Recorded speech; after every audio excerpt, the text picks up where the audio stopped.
never sitting courtside. Shit happened so quick it felt like there was no time.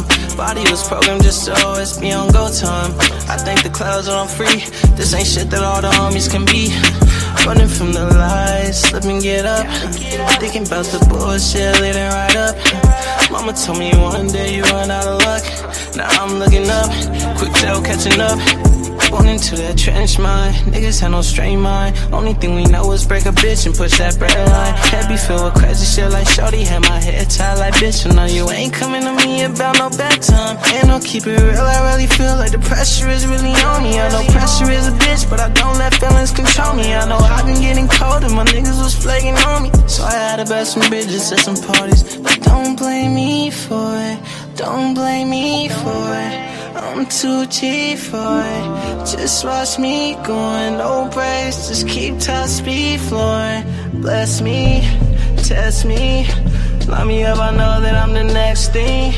Praying till don't catch me and arrest me. Hope that every night I make it in my best sleep. I hope I'm never sitting courtside. Shit happened so quick it felt like there was no time. Body was programmed just to always be on go time. I think the clouds are on free. This ain't shit that all the homies can be. I hope I'm never sitting courtside. Shit happened so quick it felt like there was no time. Body was programmed just to always be on go time. I think the clouds are on free. This ain't shit that all the homies can be. Running from the lights, slip and get up. You ain't about the bullshit, leading right up. Mama told me one day you run out of luck. Now I'm looking up, control catching up. Alright, I ain't resist, but don't take my chain. No, you can't search my shit. Know how it goes. These just praying that shit. Give me my chance.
Dance on?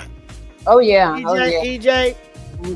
I'm getting my dance on, y'all. Y'all getting your dance on in the chat? Hey, I got my voice back now. I ain't squeaky the beaky. I got my voice back.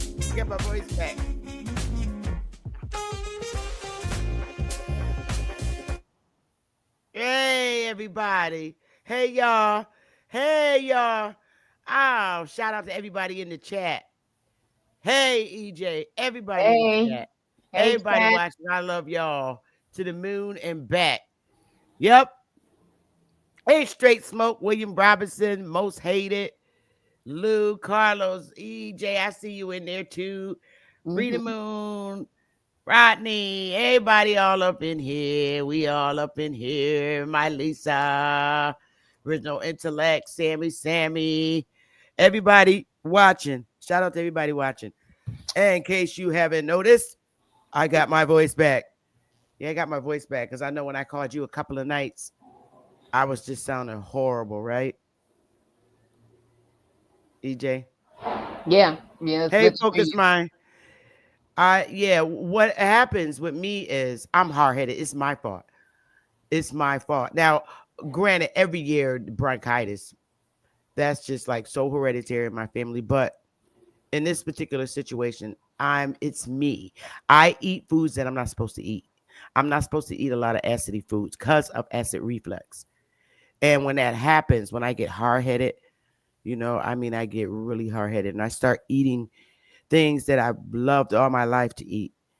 Mm, And what happens is I get what you call the acid erosion, and it affects everything, my esophagus, everything. And I have to take medicine to heal it, my esophagus line from wow. the acid erosion. And also because of the simple fact that I'm definitely supposed to watch what I eat because I don't have a gallbladder. I had it removed back in 2007. So you have double reasons to watch what you eat, but you're hard Yeah, headed. You're hard yeah, headed, and you want yeah, that that skin, that human body part says, "I need that. I need that in my life. I want it." right. When you don't have a gallbladder, you can't digest fatty foods.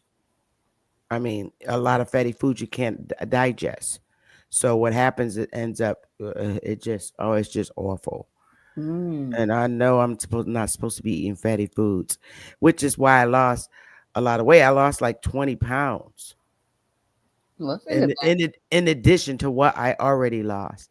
And that happens when I'm eating right, when I'm not eating fatty foods, and when I'm supposed to be eating what a person with no gallbladder is supposed to eat. When you have no gallbladder, you're supposed to go on a special kind of diet, no fatty foods. thing? And me, I like bagels. I like cream cheese. I Mm. like bread, period. I love bread. And yeah, and you're not gonna bread. I could eat a bread and butter sandwich, either on a bagel, a roll. You're not taking my English muffins from Mm, me. You're mm. not taking my English muffins from me. Especially With when they're butter, warm. Oh, with butter and strawberry jelly, that's not oh my happening. I'm God. going to eat my toasted English, and it has to be Thomas's English muffins. Oh, I you're grew up. specific. Yeah, my mama raised me on them in the 70s. And we used to get on punishment because we would steal them from her and eat them. So we would have to be on punishment because those was hers. We were not allowed to touch them. But Yeah, but I we touched should. them. Hey, go forward. But you're not taking bread from me. It's not happening. I love bread. My thing Right. is ice cream. My thing has Yes. always been ice cream. Yes. Girl, I just finished eating a bowl of maple walnut ice cream with bananas And cut up in no, it. you wasn't supposed to have it. You know your ass was not supposed to have it. Maple walnut ice cream with bananas cut up in it. So y'all, when she come back and she say, "My gallbladder's messed it up and I didn't messed up again," don't have no sympathy. Have no No, sympathy for people like her. but I have a very good um what do you call it? Damn digestive doctor, gastrointestinal doctor. Oh, okay. She said, "All right, because you're hard headed like me, because she don't have a gallbladder either. That's what really helps." And she said, "Okay, I'm gonna tell you what you do, because I know you're not gonna listen like me. So at night, and during the day, I eat peanuts. You know the salted peanuts. Mm-hmm. I love them. Those are acid reducing. It's like Oh, real natural. mm-hmm. It when you eat that, it gets rid of heartburn. It's natural, just like they tell you. Um, I told her that I was taking vinegar and water, and she said, She said, "That's what's killing you, the vinegar." And now vinegar lowers your blood pressure, but I don't have high blood pressure anyway. Mm-hmm. Mine's even lower, so it's not good for me. Yeah. So she was like, "No, eat the peanuts, the salted peanuts." So I get the big $5 bags, and I eat them, and it no acid reflux at night. I sleep like a baby. Oh, okay, cool. Yeah, yeah. I don't have to sleep up straight like most people with acid do. I have to do Mhm. that. I haven't had to do it in 2 months. Wow, congratulations. Yeah, so I be eating those peanuts. Hey, Will. Hey, Bridget. Go forward. Focus mind. But we have a great segment today, Emma, and the segment is today is a history erased. And what I'm going to do today, hey, big dog, what I'm going to do today is show slides and how you can, how it's easily exposed about our history, because if you're going to compare us, you have to compare us to the federally recognized tribes, which is my number one. I mean, there's a lot of tribes that have now become federally recognized, Mm-hmm. but because of where I live and where I grew up at and the demeanor that I have, I grew up in the North. I wasn't raised in the South, although my ancestors are heavily only from the South. And like I said, my grandmother, we've been in Connecticut since 1929 when they were burned out of their farm in Mm-hmm. 1929 and forced to come to the North. Now, I'm not sure what connections my family had with the Northern Indians, but a lot of people felt more comfortable to flee to the North rather than to stay in the South. And I don't know what that was about. It's not like when they came here in 1929, they moved directly in the hoods. They didn't, because they lived in a big house when they moved here in the North Mm-hmm. on what we call the East End. And my sister always reminds me of that house when we drive by it, because that house is still there. Mm. And when my fourth generation grandmother came here in 1929 with her 16 kids, Oh Lord. they all lived in the house, her and her husband. Good heavens. Yeah, and they've been here since 1929 in the North, but in the South they've been there infinitely. They literally had to leave their farm. They were burned out, Mm. told they had to leave. But we're going to get into that today. And we're going to get into how, now that the federal government knows, the 50 states know, okay, these people have waken up. We must make change. And we're charging the Republicans, because our ancestors, predominantly in the South, were Republicans. They were not in the Union. That's why it was the war, the Confederates against the Union. The Union was always the North. And a lot of our families did fight in the Confederacy on the Confederate side, which, or today, they're recognized as Republicans, the South, the Southern states. So my family fled here, obviously, because they fought on both sides. Some of my family did fight on the Union side. And the way you know is just based on the Army records, Marines, all the registrations in the Army. You know when your family fought on the Southern Confederate side versus the Union side. So I know when you're doing your genealogies, you can see some of your family join the Union Army and some join the Confederate Army. Yeah, So I what? know that. Yep, right. So a lot of us. And all we're gonna figure out and expose how we know who the culprits were that erased our history, and how our people were instructed to follow the new order. There's always a new world order. So, how our families were instructed and our people in our community were instructed to move forward after Reconstruction and during Reconstruction, how it all played. We're going to see that today. We're going to see we're also charging the Republicans that if you want to continue to maintain the power in the 50 states, we know that they have to. Okay, yes, the Republicans are in control right now. I'm Republican. They're in control right now. And it's been many, many years. If you look at history, how long ago it's been since the Republicans gained control and power. And if the Republicans want to continue to have the power to make America great again, they must do something and continue to do things where all people of all zip codes are willing to fight to keep them in power. It's now we know that this is Republican control, and it's not all about just our people. We Indians here. It's not just all about us.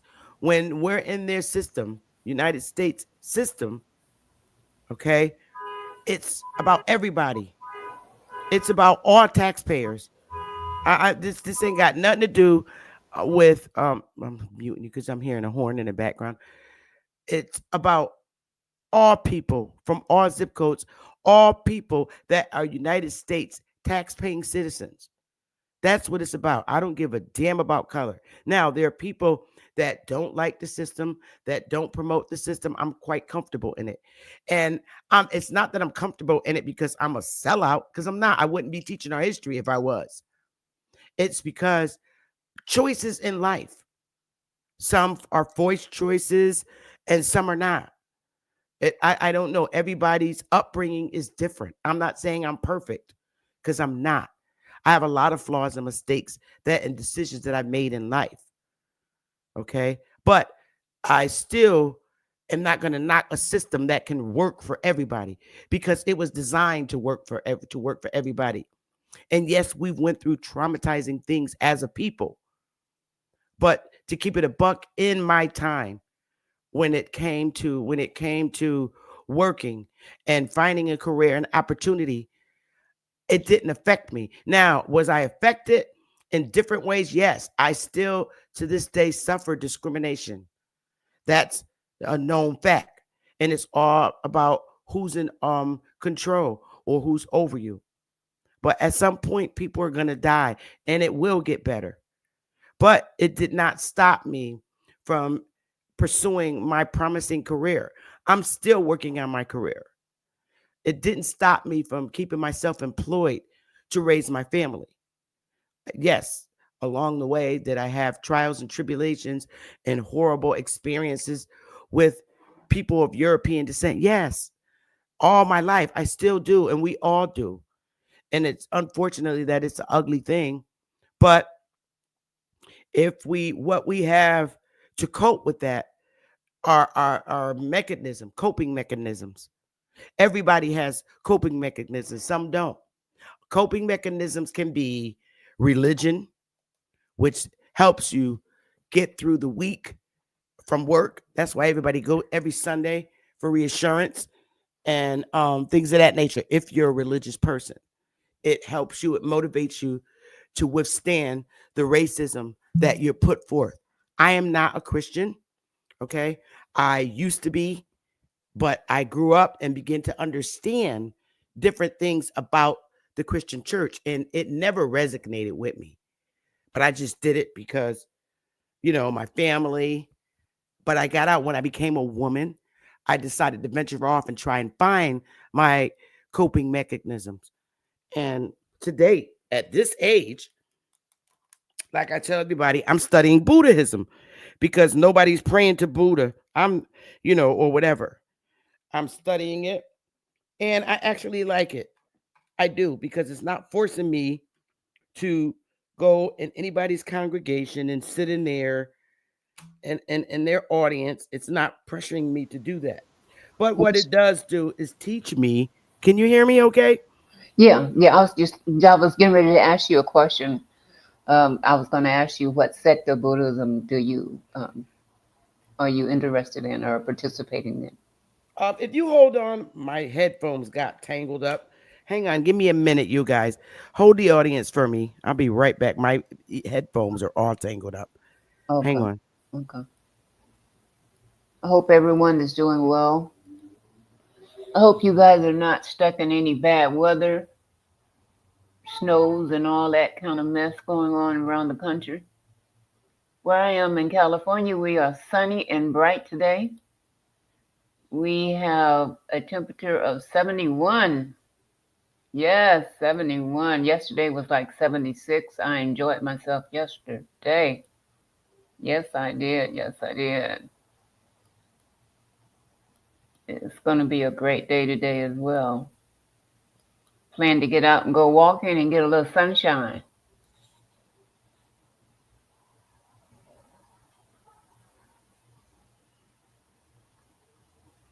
Let's see who's in there. Straight Smoke, hello. Lady Moon, hello. Bucky Wingo, hello. Big Dog Philly, hello. I was just watching you guys the other day, Big Dog and Straight Smoke. You guys have a great channel. I enjoy your content as well. Wado Nation, hello. Good to see you guys.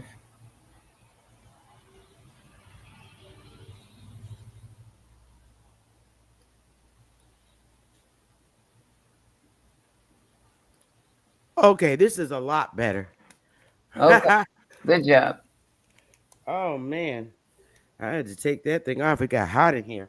So, you were asking me. I just literally started reading. I read this at night before I go to bed, and it's an introduction. Uh-huh. And I always, literally, I tell everybody, I always loved Asian culture anyway. I You used to know, practice Nichiren Daishonin Buddhism. I did that for like 40 years. wow. Okay, Mhm. so, I got out of it because it started to feel like Christianity to me. And mm, I did not want to be under a Christian doctrine or belief okay. system. So I walked away and now I participate in no religion or theologies of any kind.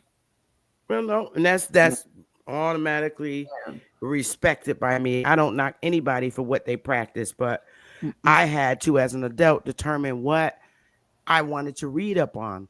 And like I said, even as a kid, I always, and I think this is probably genetic, because my dad was very into Asian culture. He was a martial arts expert. He was a really high degree belt. Hmm. And my brothers assumed what my father did is great discipline. Um, and I just started reading it and I like it. It's comforting to me. Hmm. It also teaches me about my internal self.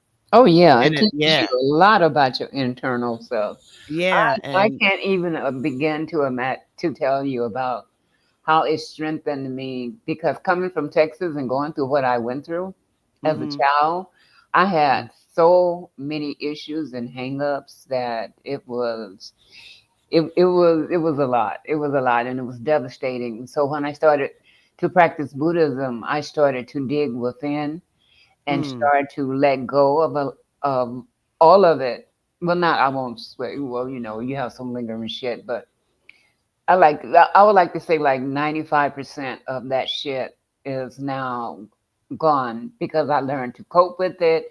I learned to forgive it. I learned to look mm-hmm, within and love myself. yeah, So, Buddhism has a lot of great factors to it. It's just that mm-hmm, when mankind gets a hold to a lot of things, they like to um, put their own spin on it, and mm, that I think that's where the buck up begins when man put their own spin on it and yep, they want you to start doing it this way. And yeah, I got out of it and I started to learn that the things I was learning are actually kind of universal. So it's like, oh, yeah, okay. yeah. With this, he's actually Chinese. He wrote this book, and I absolutely love it. I do. It's not something that's forcing me. It's totally different from Christian Baptist churches, and with all the people coming around you praying. I don't like that. First of all, I don't like being around a lot of people anyway. I don't, and I just feel like confessions is something private that you should Yeah, be it is. able to, yes, relieve yourself from sins and confessions. You don't need to be around a whole congregation full of people watching who who is from your hood watching. Ooh, what's she going up there to pray for? Somebody better get some Alka-Seltzer and get the tub open. Get it all. I just cannot be around people like that. And here I find comfort in it. You bring out the sage and all this other old kind of Yeah. stuff and the Yeah. Palo Santo and all this old shit, spray it with some what they call it, that rose water or whatever that other shit. Yeah. Yeah, all Yep. that And other it kind of bullshit. Yeah. it teaches, yeah, it teaches me how to deal with evil people, period. Point blank. And it teaches you how the evil comes back on them triple fold, and how you don't have to do nothing when they're doing something evil. It teaches you a lot. So I like it That's for me. actually a It universal it law. works for me. Yeah, it works for me. Yeah, it works for me. And I like how Asians raise their children. Um, I watch the old movies. Now, a lot of it is harsh, from the paddles and the lashes and stuff, how they punish people. But for the most part, I really like it, how they raise their children immediately with trade. Whatever skill they have, they teach them how to apply it and profit it, make a profit of it in Mm-hmm. society. Every damn thing that you see in my house, you would think a Chinese person live here. It, Do it, you it think that? literally say made in China. It's always in my house because I love Do you think Asian that? stuff. Do you think that, not changing the subject, but do you think that to a degree, to the extent that the American Indians could, that they also taught their children um, trades to whatever for that era that they were in, for the knowledge that they had, that Oh they taught? yes, Yeah. absolutely, yes. Especially in the South, you see more. When you look further back in our history, in the South, and I know it was a habit that was brought here, but it stopped in a certain year. But in the South, the son always went with the father to work, whether Mm-hmm. it was on cars, because when they came to the North, they brought it to the North. There's these men with these heavy Southern accents and talking to their sons, and they're fixing cars in the parking lots Mm-hmm. where we live. And they had their own little, like, what do you want to call it? Their auto mechanic shops and stuff like that. They always work with the boys. It was very structured. The boys was with the dads, and the girls was home learning how to cook with mama. Mm-hmm. Mm-hmm. So we were raised to learn how to be wives and women's of our homes. And that what it consists of. We always had to cook for the family. That's what we learned. Yeah, cooking, That the cleaning. woman cooked for the family. It was just so structured from like down south, those habits and that those southern morals, what we call them Indian morals. The boy took out the garbage can. There no boys do no damn dishes.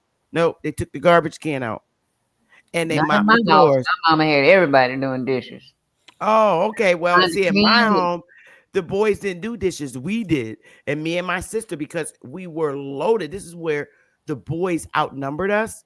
Me and my sister, we had to take turns. And my mother would put up a schedule on the damn refrigerator. On the days you wash them Monday, you wash them Tuesday, you wash them Wednesday. Yes, my mother had a schedule. So those morals stopped after the 70s. It was a wrap, to the point where now you see, after what we went through as a community here in the millennial generation, the first generation, which is the Y generation, to stand up and put Big Mama in her place and cuss her out. And that's because of detachment from mom. And from mom, who was born in the late 60s. Um, and and oh God, it was just Yeah, horrible. It's yeah. horrible That's today. new So generation stuff. That disrespect yeah, for the but feminine. Yeah. they have reasons why too. They have reasons why. So I understand them because I have it in my family. I have millennials in my family, and they don't have respect for my first cousins or my aunties because they were detached, and my grandmother had to end up raising them. In our hoods across the state, grandma and great grandma was raising the grandkids because Mm. mom and dad was, where they was. Out there in the So, streets. and that happened to the millennial generation, the Yeah. babies born in the very late 80s and 90s. They suffered. So I understand. That's why I don't like to fight with them, because I No, I I I don't know, I fight. saw it in my own family how Mm-mm. my No, family I've went through learned it being how to use. attached. I've learned how to use my noggin. I get you with my Yeah, noggin. yeah. Yeah, So I didn't cut you before you even see me coming. let's get it, Irma. We done talked for 30 minutes exactly. So y'all, we're gonna get into it. We're gonna go through a series of things because I want you to be able to see how our history, we call it hidden and erased, which it really wasn't. It's always been in front of us. We were just, hey, St. Louis, we were just pulled away from it. And now, because we're at the wits and we're in a different time now, that even the enemy is just letting go, and they're just putting the information out because they want to tell the truth, because they know that their grandparents and great grandparents have done this to us, and they just don't want to be burdened with that with us. You don't understand the conversations that um I'll use modern day language. You don't understand the conversations. A lot of us don't, because they don't socialize with many cultures. But me, I socialize with many cultures. And you don't understand the conversations where a Generation X child is angry with their parents after they learn our history, and the conversations they have with their mothers and fathers. So now that Gen X generation, who are Europeans, a lot of them are descendants of colonists. Okay. And a lot of them are not descendants of colonists, because a lot of them came here in the 1900s through Ellis Island and was not here, and their ancestors was not here during the Indian Wars. So this is where the big divide is when it comes to Europeans. You got to be careful of blaming everybody that you see as a European as a descendant of a slave master, because a lot of them will look at you like you crazy, because they know their history just like we know ours. They know theirs too, and they know that their ancestors were not masters of slaves. So you got to be very careful. All right, I am going to get back into my hood communication. I'm not trying to distract myself away from you, but I'm going to speak to my people in the manner in which they're comfortable with me with. All right. And I'm also teaching other cultures that when I speak, it's not offensive to my community. All right. But a lot, because they are not familiar with our history and how we talk with each other, they seem to think it's a little unprofessional and not appropriate. I get that. But we have to deal with our people just like you have to deal with your people. So that, without that further being said, let's look to what we always thought was hidden from us and how we are where we are today. In erase history. Okay, so we know about the 1830 Indian Removal Act. All right. And we pulled the census sheets, we pulled the government documents, and you was only either one or two races on these reconstructed records, these made up records. You was either black or white. Bottom line. It wasn't black, white, or Asian. There was no black, white. There was no Asians in 1830, or no Chinese, or no Mongoloids. All these different races and foreign people or that are here today were not here in 1830. And that's a fact. It was literally the Indians, or whatever Indian tribe you were, because we went by our original tribe names, and the colonial folks. And you heard Martin Luther King the other day, before he knew they was going to kill him, he let it be known. He finally came out and said, we were here. When the Pilgrims, we were here. So now, everybody, I don't want you to miss this. This is very important, of how you automatically became a part of the Union. It says where President Andrew Jackson, 1830, the Indian Removal Act authorized the removal of Indian tribes east of the Mississippi. And if you Google east of the Mississippi, it tells you exactly what states were east of the Mississippi, if you don't know them by heart. Stating that, and those who remain would become citizens of their home state and subject to its laws. So right there, that was an order, whether you like it or not, kind of like what Trump's doing. He's writing an order. He wrote an executive order. Did he not write an executive order? It didn't go through no Congress. Trump wrote an executive order, and he wrote a whole bunch of them, right, Emma? Yes, I'm sorry. I'm answering. He wrote an executive order. Yeah, you can leave it on thing if I hear. That was his order. not through Congress. And so it's the same thing with Trump. And he told the Indians, look, if you don't go, because we about to basically take over this land. And a lot of our ancestors were there to back him up. That's why Andrew Jackson was able to successfully do what he did, because he had the other Indians to back him up. He had the militia. You had the Confederates and you have the Union. He had the power to do it. How do you get power? By militia.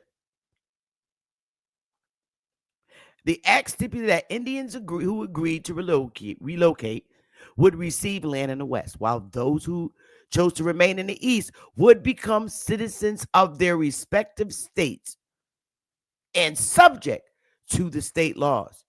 So a history of not being subject to foreign laws, we lived.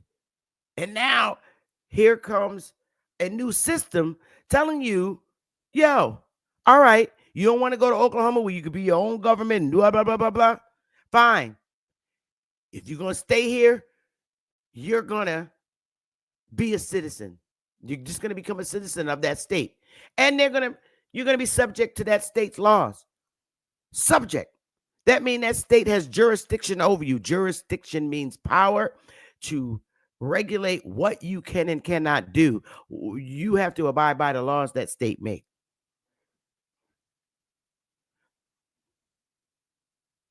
They took away the visibility and physical identity of the master, of your head of household, okay, that they had over you when you were enslaved.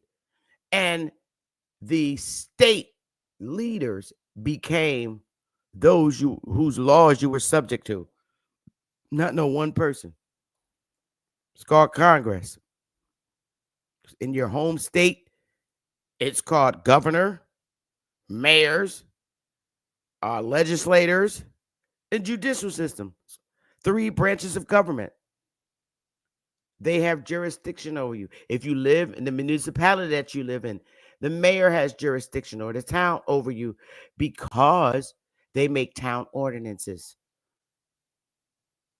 It's not a master like in the movie Roots and beat you with a whip and shit and all that garbage, that lie. It's not that. So let's keep going. Now you know how you became a citizen without going through no what do you call it? No birth certificates wasn't made in 1830. You automatically became a citizen based on an executive order. Can you challenge that order? But anyway, it was an act though. So that became this, you know, you got to look more into the act. Was it an executive order or was it an act passed by Congress? You got to look into that. It's a good question. Correct.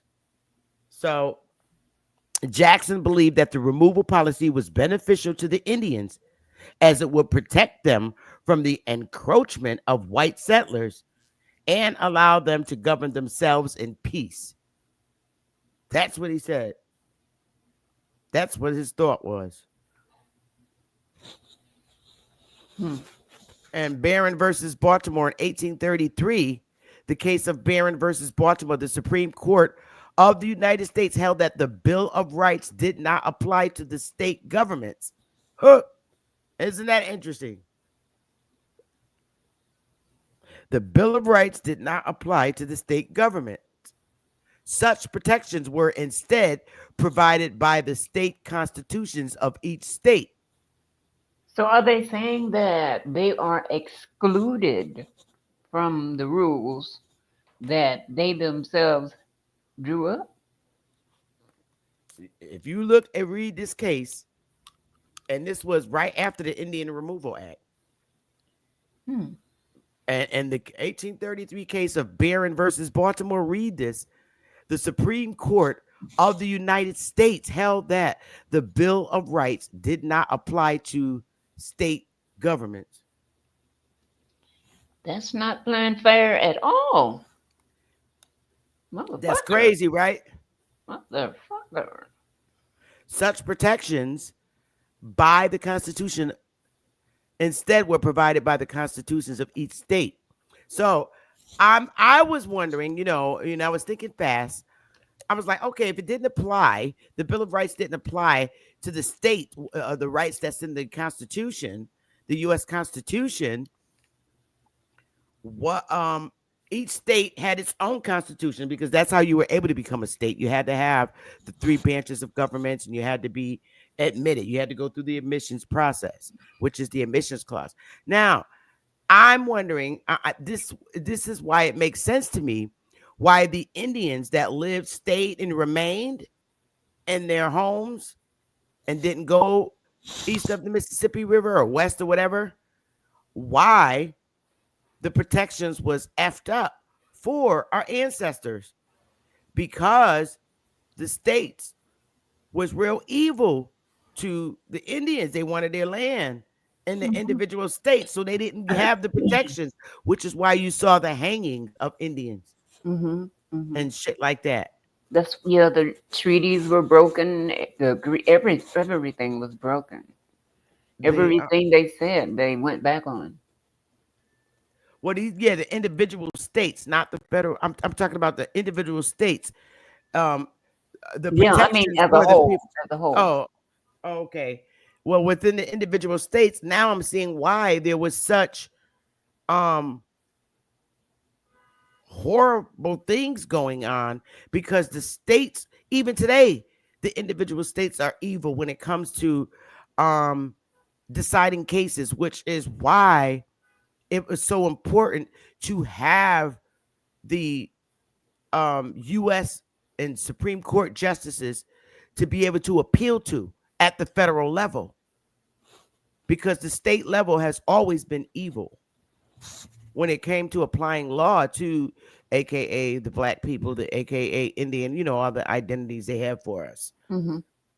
And they were evil and they never worked in our favor, which is why there's so many mass incarcerations, because the state's protection sucked when it came to Indians, because the states figured that the Indians should be in Oklahoma, and we don't give a damn about their rights and protections. So in essence, that is what they're saying. Basically, pretty much. So, but I wanted you to read this case. It's pretty interesting. I'm like, what? I did not even know this. I didn't either. That's wild to me. So, and then we get into the amendment, the 14th Amendment, where it states, yep, here we go with the happy talk.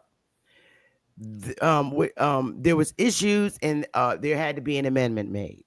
And it was the 14th Amendment, Section 1, where it states all persons born or naturalized in the United States and subject to the jurisdiction thereof are citizens of the United States and of the state wherein they reside. Now, this is the part where Trump said they got it twisted, because they were just talking about enslaved people. They wouldn't talk about everybody coming across the goddamn border. And it was for this time. We're in different times now. So I think Trump has a really great argument, and I hope he wins in court. I do too. I really because do. the government who have control over the border, and he needs to win, and they need this power to win. So he said he would come to the people, and I'm right there with him. So here we go. No state shall make or enforce any law which shall abridge the privileges or immunities of citizens of the states. They were talking about us, because it was always us against them and them against us. It wasn't the border. So I see where Trump's mindset is and the Republican Party's mindset is when it comes to this, because the people that's coming across the border are not the people that were already here. It was only the colonials and the Indians. And when this Constitution was made, everybody wasn't hanging out and chilling at the damn border. It was the Indians and the white colonials, because that's all they talk about when it comes to something. They mention white people and Indians, or whites and blacks. And this is where I back Trump at, because he's right for these times. This is different. And the Democrats, what they do is contradict the law, and they're not the interpreters of this. And this is what Trump is trying to tell them. No, you're not the interpreter of the law. Only in your state. Now here we're going to tell you where you got it twisted at in your state. And basically, here is where you conflict with the U.S. Constitution, state of Connecticut, or these sanctuary city states. Here's where you got this law, supreme law of the land, twisted. You have the supreme law of the land twisted. Your state is in contradiction with what this means. That's what Trump is telling them. This is what the Republicans are telling them. And I agree. Do you think that, well, I'm pretty sure that. Well, always remember, Miss Irma. Yes, ma'am. That was our whole problem. Our Indian ancestors always went to the state courts. They never had representation. They was representing themselves going in court. They were not lawyers. And they didn't have any lawyer to step up to represent them on the federal level, where the 9 Supreme Court justices sit. So are you There was no one there to represent our people at that level. We're not even supposed to be dealing with the states at this point.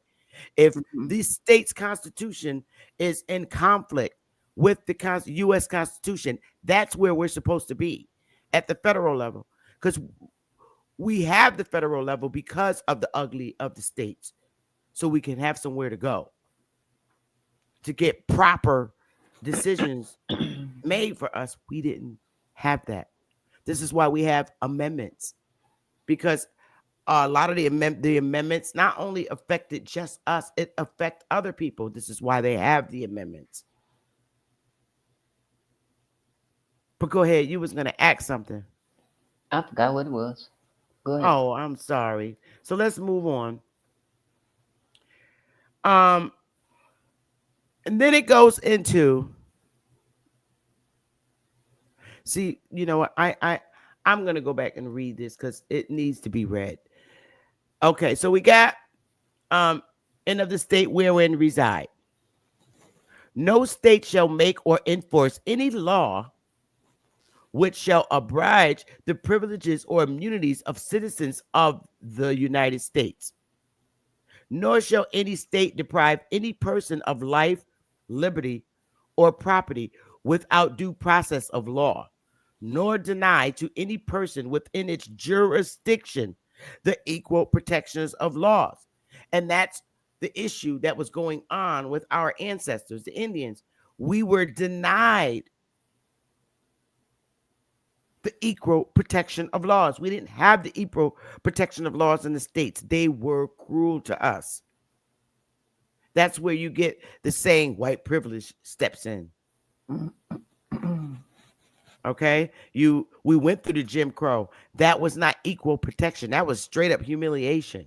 You know, seeing the water fountains, and our people. I know our ancestors are like us because they put up no colors allowed, right?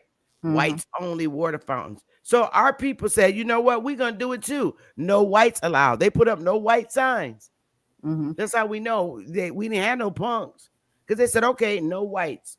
We don't serve whites. You see that all through the South. I pulled up that. So we did not have equal protection of law. This is why you see instances like, what's that little boy that got beat in the face for the white girl lying saying she raped an Emmett Till? He didn't have equal protections of the law. And that was in the 1900s.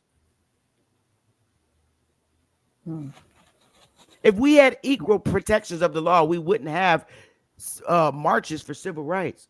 We didn't have them. And they were written to be there, and they said we should have them, but the states didn't honor them. And that's, again, because we were at the state level fighting. I don't even think our people had a clue that they could appeal in the federal court. No, we didn't. We didn't have a clue. I know it, because even today. I just learned it myself recently. So, yeah. That's when you go at the federal level, that's where you're able to show that a state's constitution is in conflict with the supreme law of the land, or you don't have equal rights. Well, see, Martin Luther King and them kept going to state courts. State courts, they all work together. Agencies, everything. All the state agency, they say they don't work together. It's bullshit. So they all work together. You got to go outside of their power. Mm-hmm. Yeah. Kind of like the Democrats. Sometimes we was saying that the Democrats and the Republicans are the bird of the same feather. There you go. Yeah. But anyway, let's keep it moving. This is going to get interesting. Now, we move into, oh, damn, I thought I changed it. We move into representatives. This is section 2 of the amendment. This is amendment 15. Article 14, section 2. Representatives shall be apportioned among the several states according to their respective numbers, counting the whole number of persons in each state, excluding Indians not taxed. That was you. They forgot about that part. They obviously forgot about that part because we are getting taxed. That is you, but you did not know that. And you're going to learn why you didn't know it. In a minute, we're going to keep moving along. And this is why I said they're just putting things out to tell you the truth now, because they've had it. Mm-hmm. My era, the generation, my era, Gen X, is putting it all out. They're tired of the bullshit from their families, believe it or not. We just like we get tired of our parents, white people get tired of their parents' bullshit too. We got to stop thinking with narrow minds. Oh, yeah. So now, bullshit is bullshit. Representatives shall be apportioned among the several states according to their respective numbers, counting the whole number of persons in each state, excluding Indians not taxed. Now, any arrogant person that don't study history or don't know about this landmass and our history, they're going to automatically make you think that these are these Asian Indians, and that's what they're pertaining to. And some of them even try to teach it and twist it into that, and it's not so, because they were not here when this Constitution was written. You got to look at when the Constitution was written and who was here. None of them were here. It was for the sake of modern day language. It was just blacks and white people. That's it. Because that's all on the damn census sheet. Mm-hmm. But when the right to vote at any election for the choice of electors for president and vice president of the United States, representatives in Congress, the executive and judicial officers of a state, or the members of the legislature thereof, is denied to any of the male inhabitants of such state, being 21 years of age and citizens of the United States, or in any way obliged, except for participation in rebellion or other crime. The basis of representation therein shall be reduced in the proportion which the number of such male citizens shall bear the whole number of male citizens 21 years of age in such state. All right. Hi, Susan. Welcome to the panel.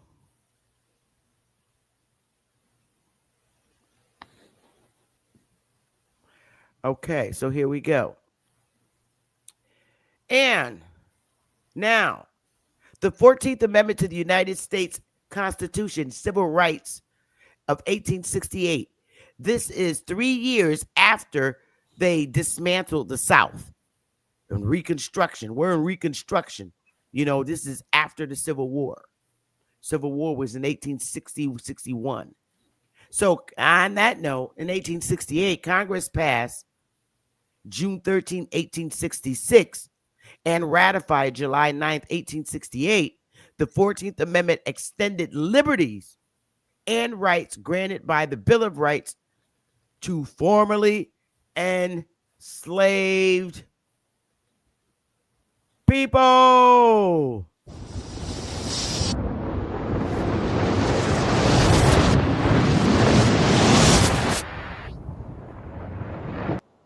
So now you need to understand what Trump is saying and the Republican Party is saying. That's worth screenshotting. They had to make a federal law so that the states would comply. Because prior to making this, the states wasn't complying, and that's why Indians was getting their tushies whooped. They had to make an amendment to extend it and name them. So he said enslaved people, not African Americans. Indians were enslaved, and we're going to go there, and you're going to know it.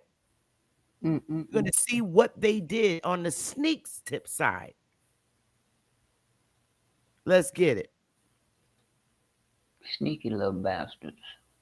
Following the Civil War, Congress submitted to the states 3 amendments as part of the Reconstruction program to guarantee equal civil rights and legal rights to Black citizens.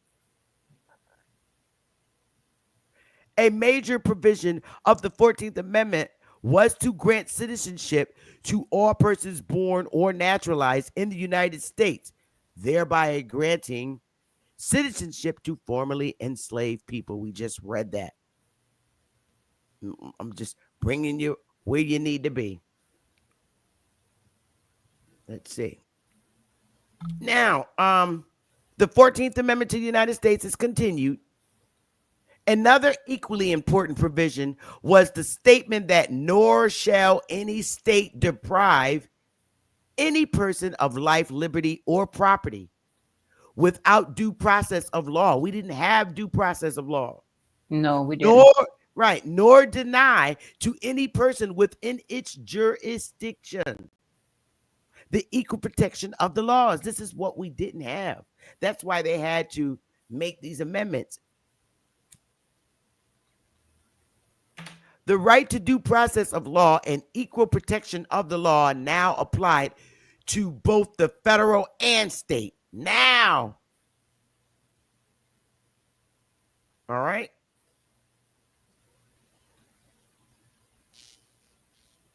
On June 16, 1866, the House Joint Resolution proposing the 14th Amendment to the Constitution was submitted to the states.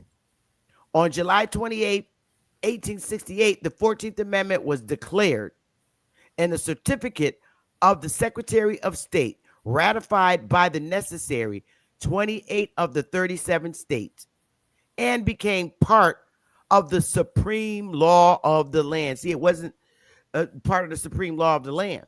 That's why the states was able to do what they was doing to the Indians. No protections of law. That means you. Now, Congressman John A. Bingham, Ohio, the primary author of the first section of the 14th Amendment, intended that the amendment also nationalized the Bill of Rights by making it binding on the states.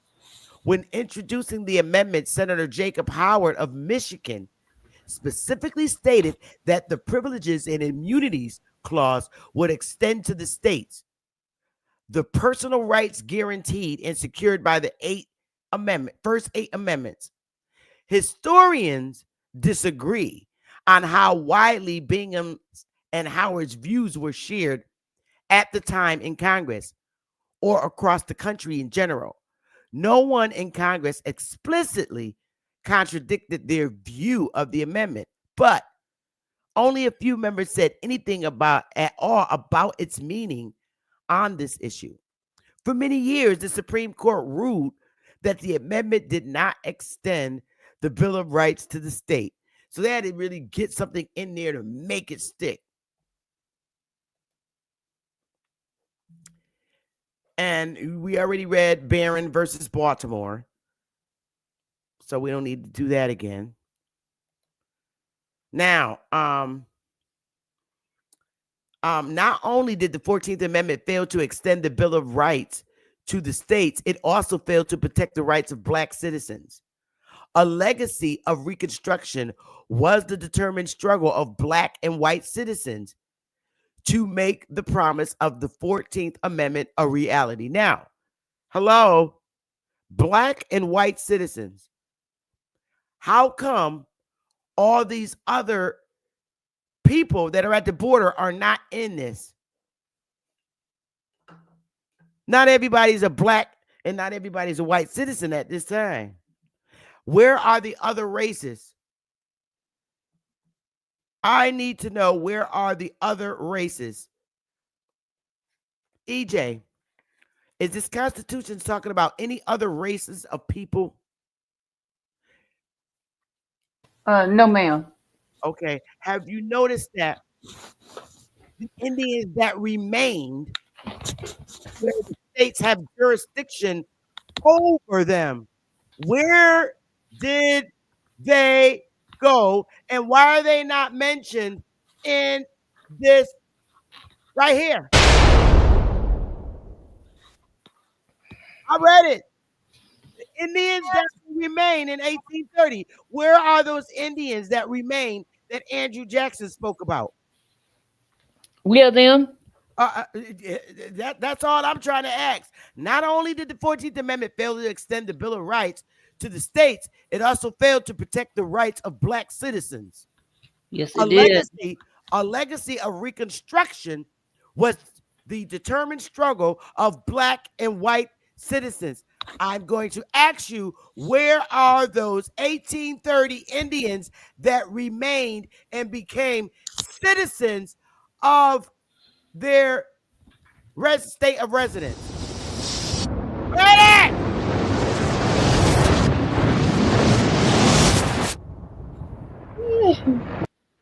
Why did they not say Black, white, and Indians? There's no need to, damn it. No need to. I'm not playing with y'all. No need to. We's here now. How they gonna skip out the damn Indians? Where they at? Yeah, they hit the motherfuckers. Did the Indians remain? Did they not remain in their states? They would become citizens. All right, so you telling me the Indians that remain ain't got no protection, just the Black and the whites? Or are the Blacks the damn Indians? I'm not playing with these damn people today. They said, let me change your identity. Like you're not looking. I'm not gonna be playing all day with Shoot them one more time. Shoot them just one more time. Okay. In 1830, I already read it to you. Let's go back for those goofies that wasn't here. Here we go. Right there. Can you read that? The act stipulated that Indians who agreed to relocate would receive land in the West, while those who chose to remain in the East would become citizens of their respective states and subject to the state laws. So why did they not mention the damn Indians and this 14th Amendment? It's talking about Black and white citizens. So they changed their identity.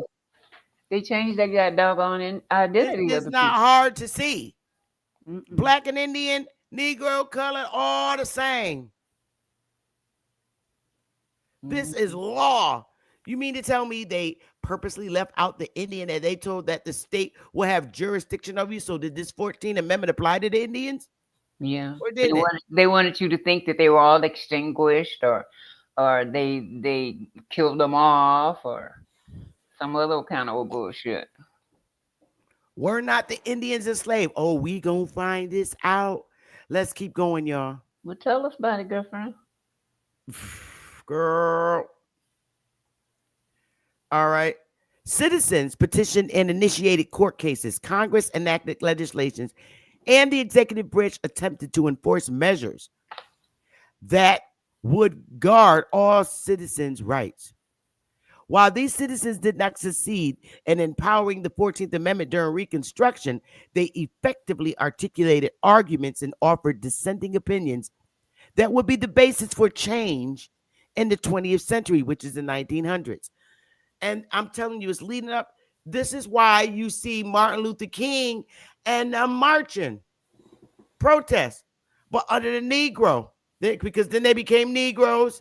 And Martin Luther King was trying to get the rights for those damn Indians, who was formerly enslaved. That's who it was. That's why before he died, he said, "We were here on Plymouth Rock. We were here before they made that beautiful Star Spangled Banner. We were here." Don't get me started, girl. Yeah. Let's go. Oh, Passed by the Senate on June 1866 and ratified 2 years later. All right, we don't even got to read that. We already know. Let's get out of the same. All right, let's get it. Now, the Pequot Indians. I love reading about the Pequot Indians. Let's get it, y'all. I don't need this right here. Oh, yes, I do. Why did I take that down? I do want it up. Let's go down to the Pequots. Let's get it. All right. The Pequot Indians were effectively erased from history following the Pequot War of 1637. Remember these dates. Were English colonists in an act considered by some historians as genocide. Nearly decimated the tribe, forcing survivors to disperse, be enslaved, and were forbidden from using the Pequot name. Oh, shoot. That's why you black. Oh, there's Copper. Essentially dissolving their identity as a distinct people. Now, does this sound very much like what happened in the South? Is not your identity were you not enslaved? Were you not dispersed? Were you not you dispersed, forced to the north? Were you forbidden from using your tribal name? You became black. This is the same thing that happened in the north. Let me just read this. Let me just read this and then go back. Hey, baby. The Pequot Indians were effectively erased from history following the Pequot War of 1637, where English colonists, in an act considered by some historians as genocide, nearly decimated the tribe, forcing survivors to disperse, be enslaved, and were forbidden from using the Pequot name, essentially dissolving their identity as a distinct people. This was solidified by the Treaty of Harper, which banned the use of the Pequot name. Distributed surviving Pequots among other tribes like the Mohegan and Narragansett. Now, I'm going to read the next page. This conflict saw a devastating attack on the Pequot by English colonists and their Indian allies, resulting in large-scale massacre at Mystic Fort, forced dispersal, and slavery. Following the war, surviving Pequots were dispersed among other tribes or sold into slavery in the West Indies. Now, West Indies. This shit make you mad. Now, this is exactly what happened in the South to people that became black, and they became black too. The Pequots too, they became black. Exactly this process right here, what we're reading about the Pequots, this is in the North. The same shit that was done in the North was done in the South by the same goddamn English colonists. You got the same punishment done on you in the South that was done to the Pequots. Same thing. We have the same history. We just in different Indians. Mm-hmm. Same history. Because different it's the parts same of the land. people. Different Right. parts of the land. Mm. The same shit happened. Do you have your original tribe name? Nope. You was given a story and told that you came here on a slave ship by a goddamn movie that was fake. Mm. Mm, Oh, we gonna get to the ballers that help do this. Sons of bitches. To our own people. And a lot of them, let me just keep going, right? Let me just keep it right here. Calm down, girlfriend. Same thing that was done to us, done to the Indians in the North, aka Nagas, black people in the North, was done to the South. And we just gonna keep it moving. Dispersal, all right. Prohibition of the name Pequot. The Treaty of Hartford explicitly banned the use of the Pequot name, further contributing to the erasure of their identity. Was not your identity erased? Mm-hmm. Mm-hmm. When you was born, you was not told you was a black. No. This forced assimilation and near eradication severely impacted the Pequot culture and ability to maintain their traditions. Who can't keep their own traditions? Your new tradition is the Christian church. Mm. We're getting ready to go there. The most prominent Indian wars. All right, let's get it, y'all. We in the South now. We in the South. You're looking at the actions of the English colonists. Same ones from the goddamn North. With their Indian allies. They had Indian allies in the South and the North. So the most prominent Indian wars in South Carolina were the Carolina Indian Wars. I ain't never heard no Carolina Indian Wars. So first of all, that's Carolina is a name given by the English colonizers. They bought this area and named it after their damn daughter, Carolina. So the most prominent Indian wars in the South were the Carolina Indian Wars, which included the Tuscarora Wars. That's the Carolina War that happened in South Carolina. I guess that's what you're saying, North Carolina, South Carolina, or just Carolina at the time. And the Yamasee Wars, these in the 1700s, right after the shit that they did to the Pequots in the North, because the Pequots was in 1600. We had wars in the 1600s, but for the sake of them establishing this United States, we're talking in 1700s. You know, I'm taking it in order. So they did the shit to the Pequots in the late 1600s. Now in the 1700s, the very early 1700s, we got the Carolina Wars going on down south for the same shit. The most prominent Indian wars in South Carolina were the Carolina Indian Wars, which included the Tuscarora Wars in 1711 to 1715 and the Yamasee Wars in 1715 to 1717. Primarily involving conflicts between the colonists and the respective Native American tribes, which was Indian tribes that native didn't exist in the region.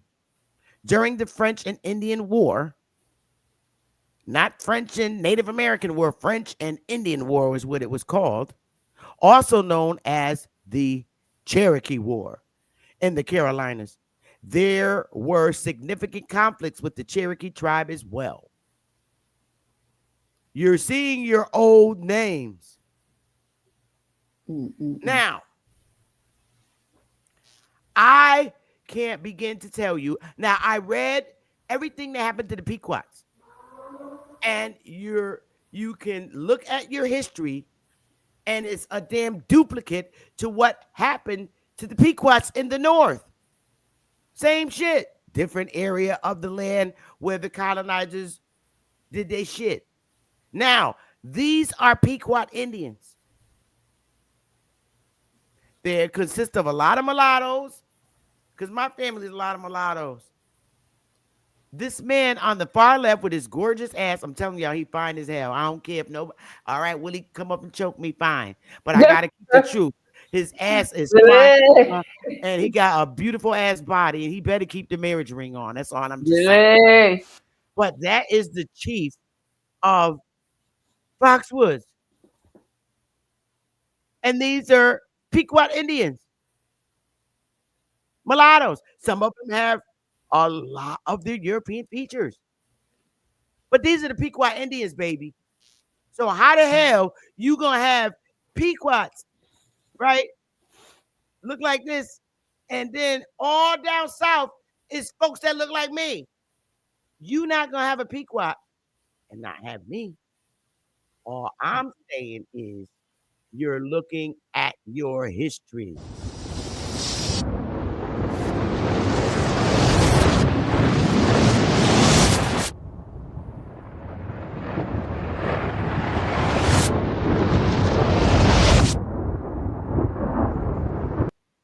So now, you're looking at the Pequot Indians.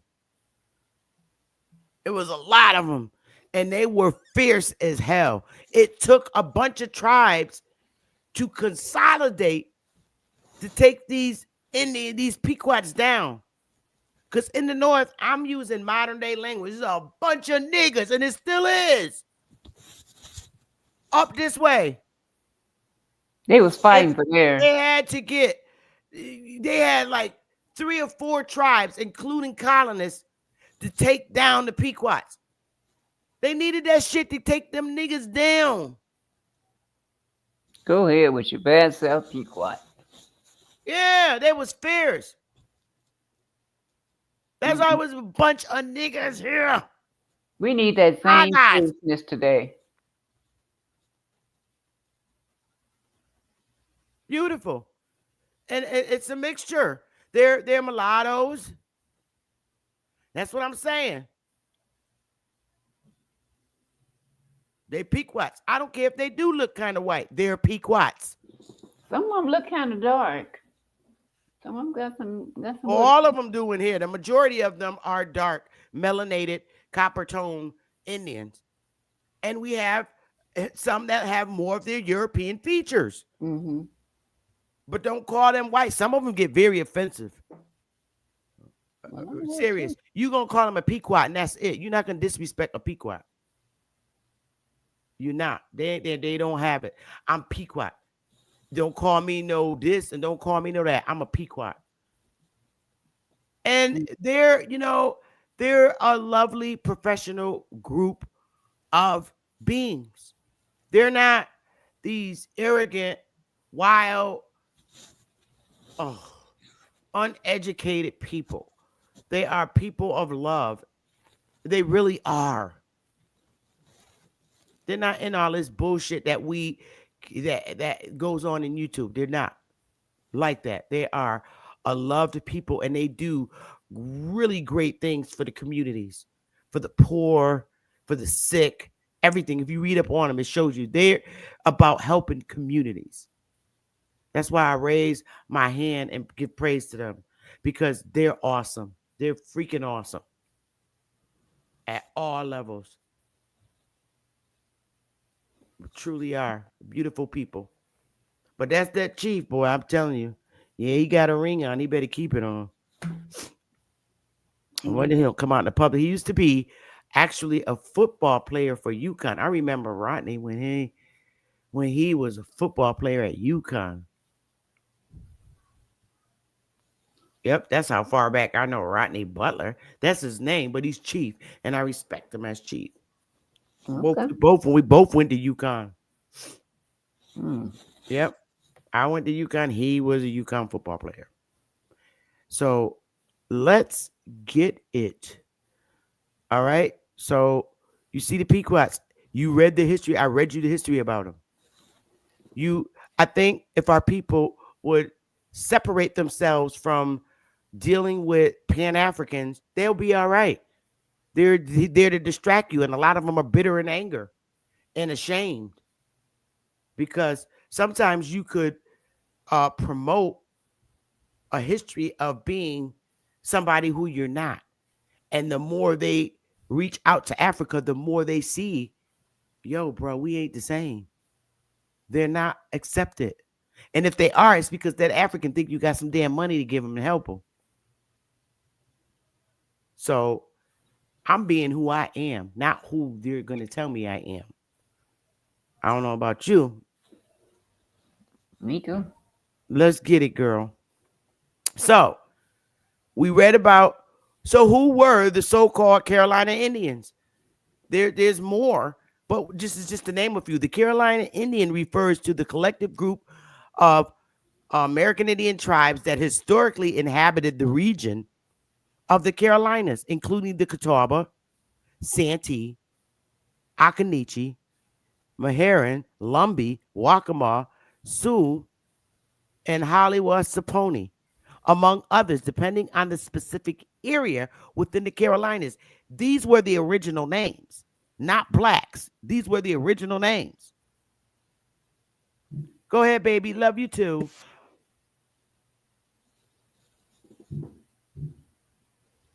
Let's get it.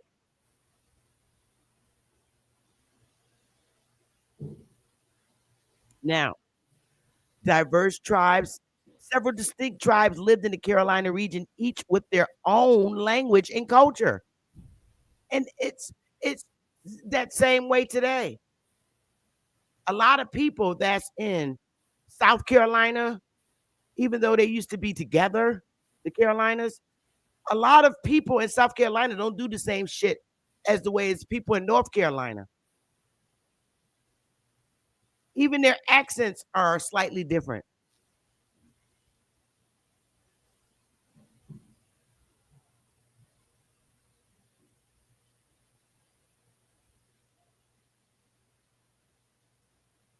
We all had our own language and culture, the way we spoke.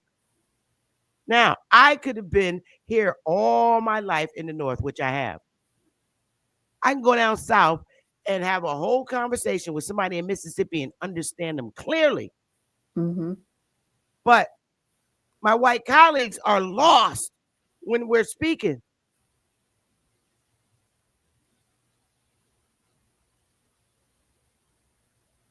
Speaking the same, but they don't understand. Like, what is he saying? That we literally need to interpret for business white professionals because they really don't understand them when they talk.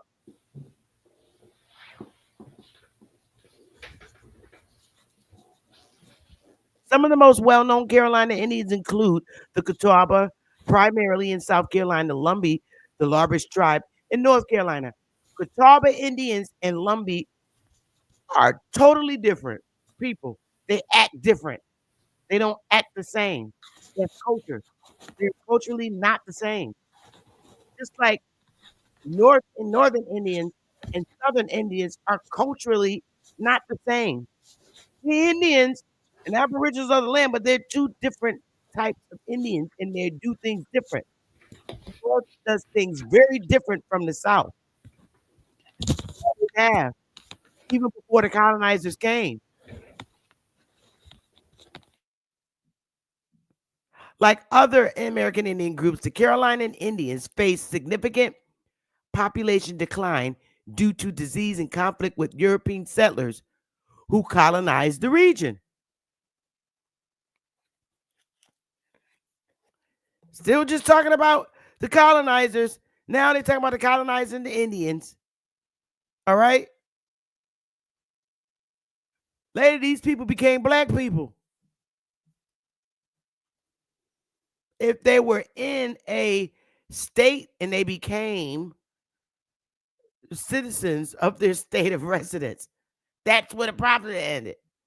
So when you went to Oklahoma, you was Indian, but if you stayed, you was a black person. This is why I showed this breakdown. In 2019, All right, non-Hispanic black people. This is where I showed this. 23% of welfare recipients were non-Hispanic black people. In 2021, children and families receiving public assistance were black or African American. Now, when you get to the American Indians, there is no percentage. Why? Because the percentage is at the top. That's funny, right? The percentage is at the top. Why did they give a percentage for the American Indians? No percentages. Yet they have the highest rates of participation. The rate is percentage, correct? So how the hell you know about what the percentage is if you don't? So you're hiding something? Is that what you're trying to say, Bethany? No, there's a bunch of black people running around not identifying as who they are. And this is your opportunity to correct it. We look stupid because you're seeing right in front of your face. If you become who you originally were in the South and in the North, then black will disappear. I keep telling y'all, y'all don't. I just can't.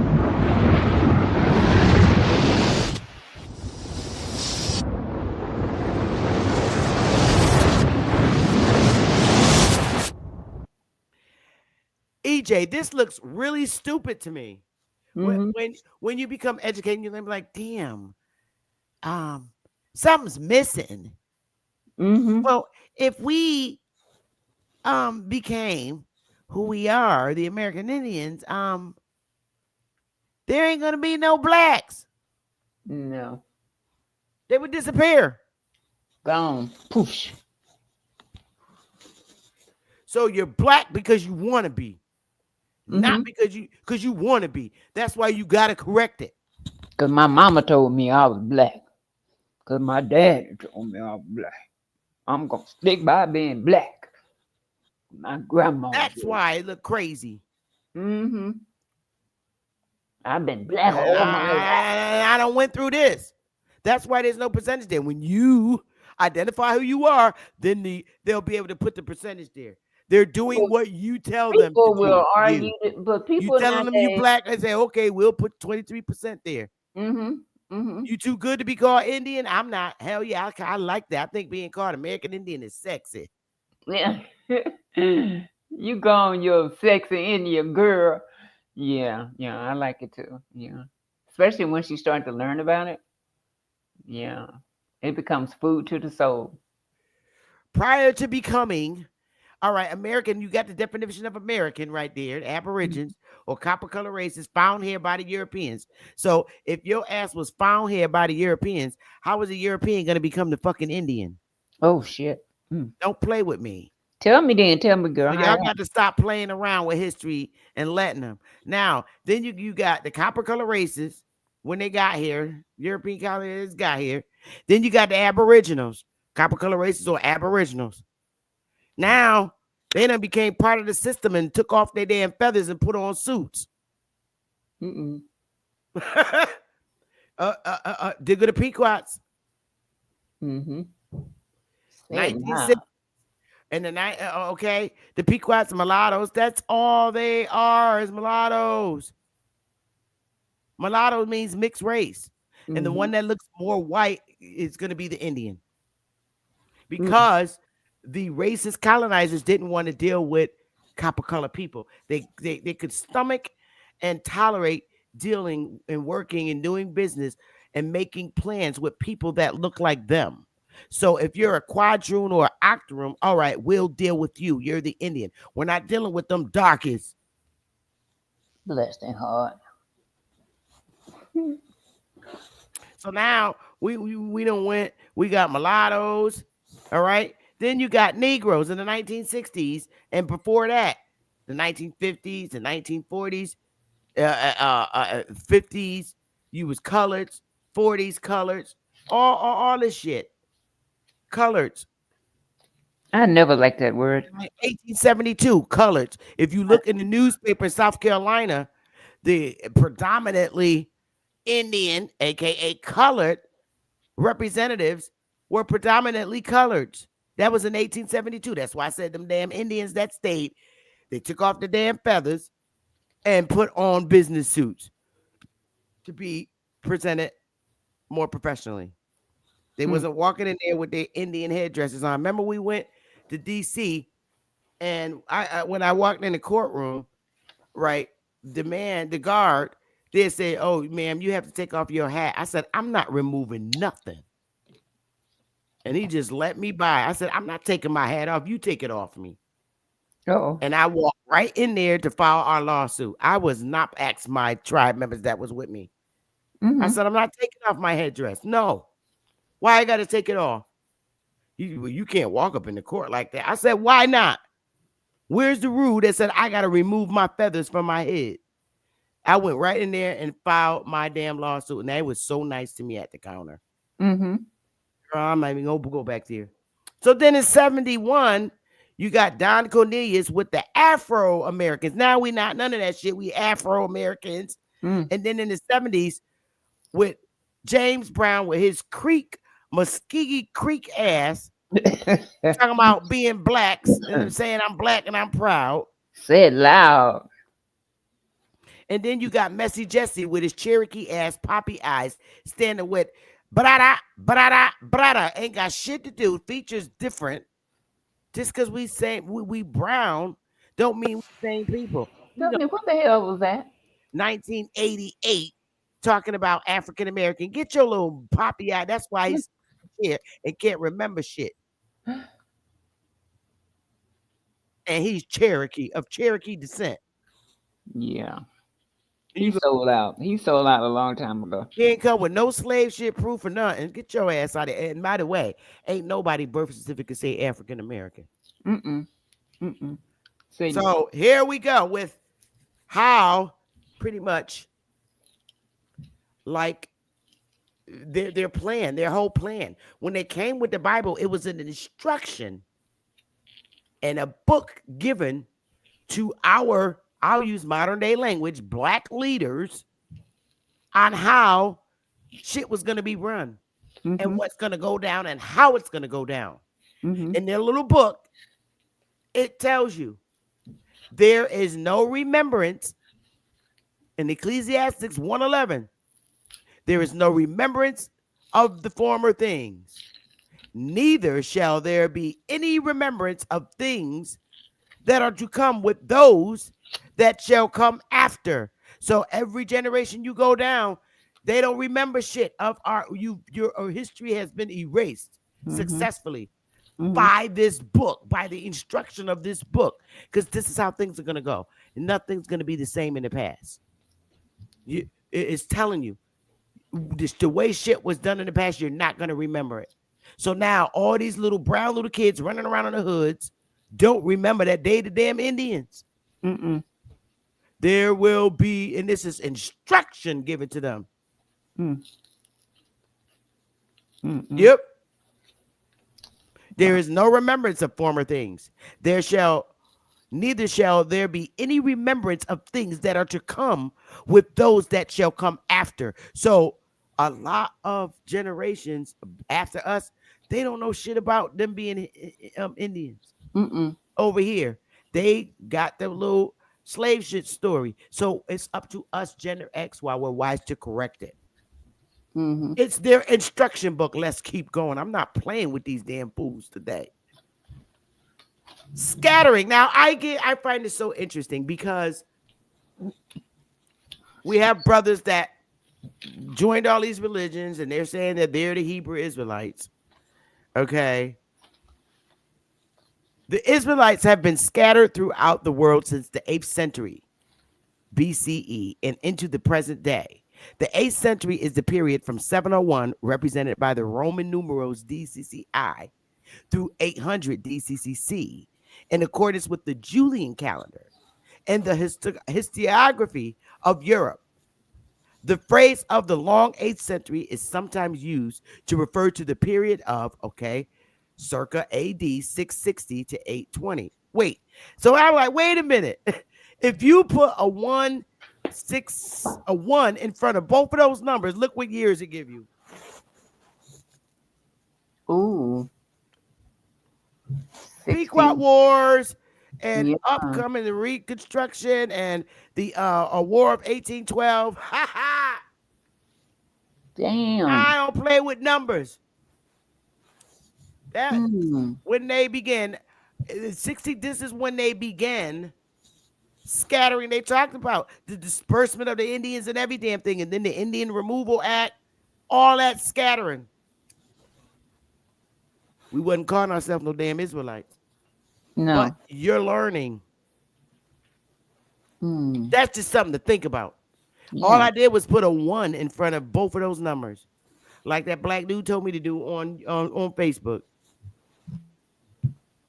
Damn. That was you looking at the Pequot Wars and all this shit. And we had black governors in the 1800s.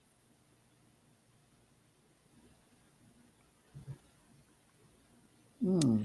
The scattering of the Israelites is referred to as the Jewish diaspora, which means dispersion or scattering. The Bible prophesies that the Israelites would be scattered among the nations of the earth because of their wickedness. However, the Bible also promised that the Israelites would be gathered together again. This promise has been a core theme of Judaism since the destruction of the Second Temple. 8th century BCE, the Neo-Assyrian Empire conquered the kingdom of Israel and carried the 10 tribes away into captivity. Some traditions say that the Israelites of the tribe of Benjamin were relocated to the Assyrian capital. The Romans destroyed Jerusalem and began to drive Jews out their homeland. Many Jews were sold into slavery and others voluntarily emigrated. Does that kind of sound like what happened over here? It does. To a T. Mm. Yeah. The Romans again destroyed Jerusalem, scattering the Jews even further. Now, what's really funky about this is it takes me to another segment that I'm going to do, because the more I read, I'm like, y'all, these people with the writings of the history, and it's like, well, wait a minute. How about, because everything in other countries is so newly established. I'm like, what about if everybody was here? Because y'all making Africa the motherland. I'm like, bullshit. We did not live over no shit and piss and dirty neighborhoods. That's bullshit. I believe what I could say what makes more sense is that when they was warring over here with us Indians, that they took the worst ones out and put them over there. And everywhere else, they took the worst of people. I would say, all right, go somewhere else and make a land. We're gonna drop your ass over here, and all these different parts of Africa. Maybe we populated it from people from here, just populated the entire Africa and Egypt, wherever there is a country established. We kicked them out of here, all of them out of here, all their asses out of here. We've been doing it. Even in Europe, we kicked their ass out of here in Europe, and took Indians out of every goddamn where and put them all over in other areas. But that's another bill, y'all. Now, how was American Indian culture changed / erased? The King James Bible began arriving in North America in the mid 1600s. Now, I showed you that shit where I put the 1 in front of the 6. In front of the 600, right? This is my second build. The first complete King James Bible was printed in America in 1782. The King James Bible was authorized by King James the First in 1604 to settle religious differences and strengthen his power. The King James Bible was one of the most celebrated literary works in English at the time. The Pilgrims and Puritans brought the Geneva Bible to America, which was the most popular English Bible until the mid 1700s.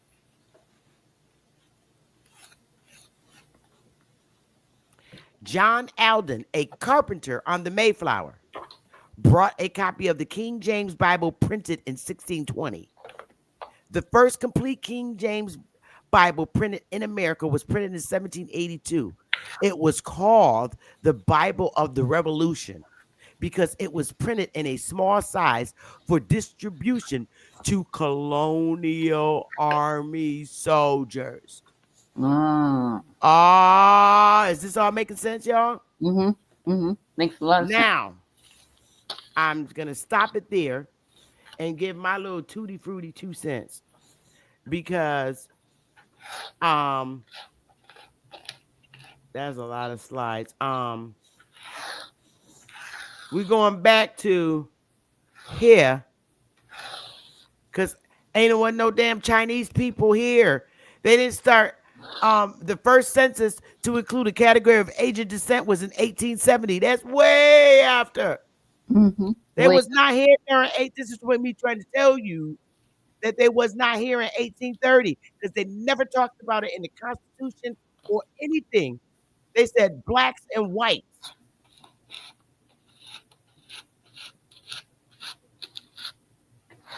The Chinese in 1890 the Japanese got on there. And then other in 1910 then the Filipino and Koreans got on in 1920. Wow. So I didn't know it was that late. That's why I said when the Asians first appeared on the census, the Constitution didn't even talk about Asians. So how are they gonna this is what I'm saying.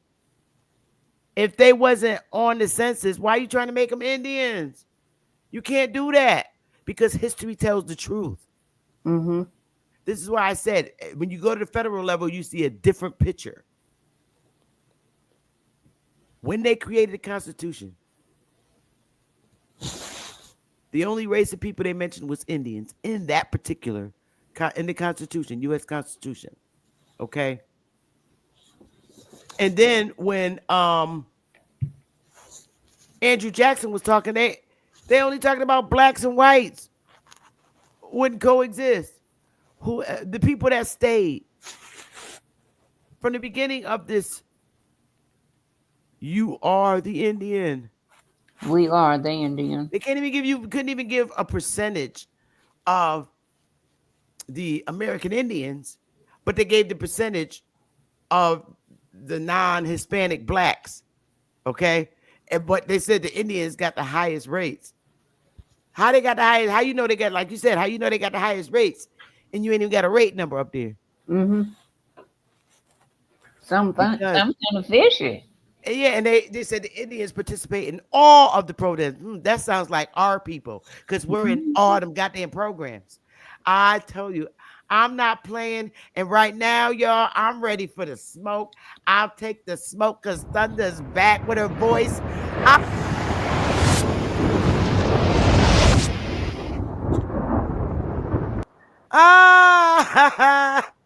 So I'm going to open the panel now. And I'm inviting everybody up. I want to hear your thoughts because it's like, wait a minute.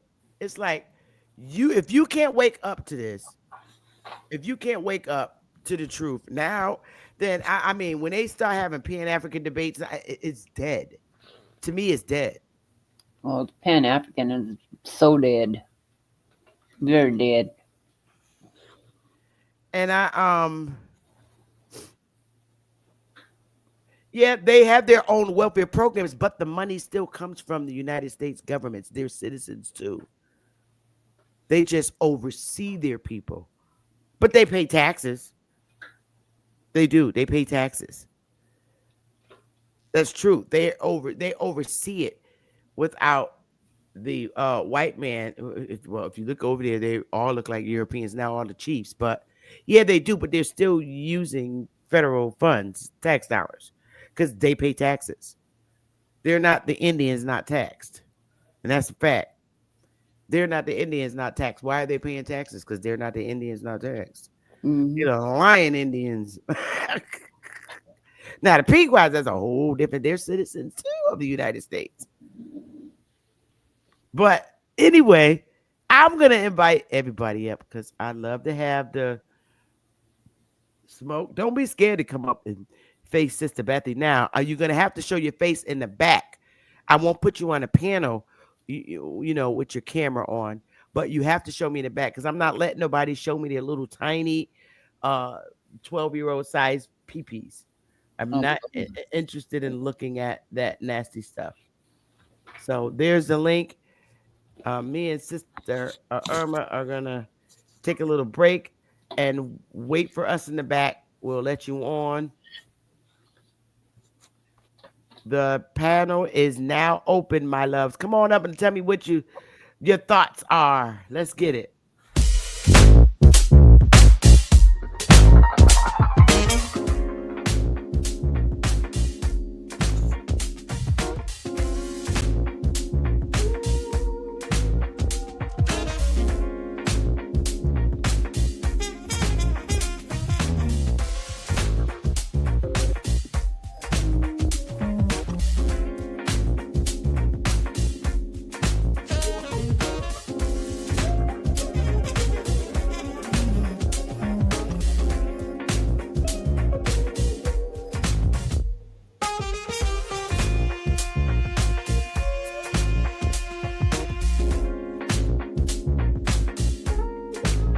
I see you, Smoke.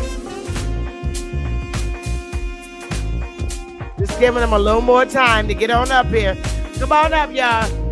The door is open, wide open. Come on, Isness. Come on, Copper. Come on, none your business. Come on up, y'all. We can vibe. We're gonna do it. We vibe the right way.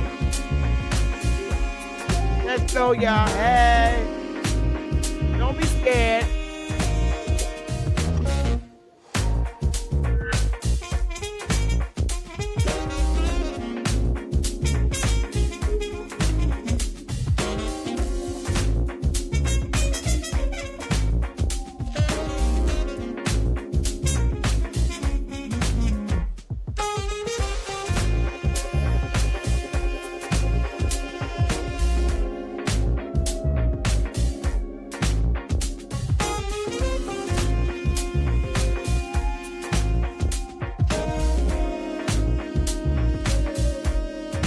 Panel's open.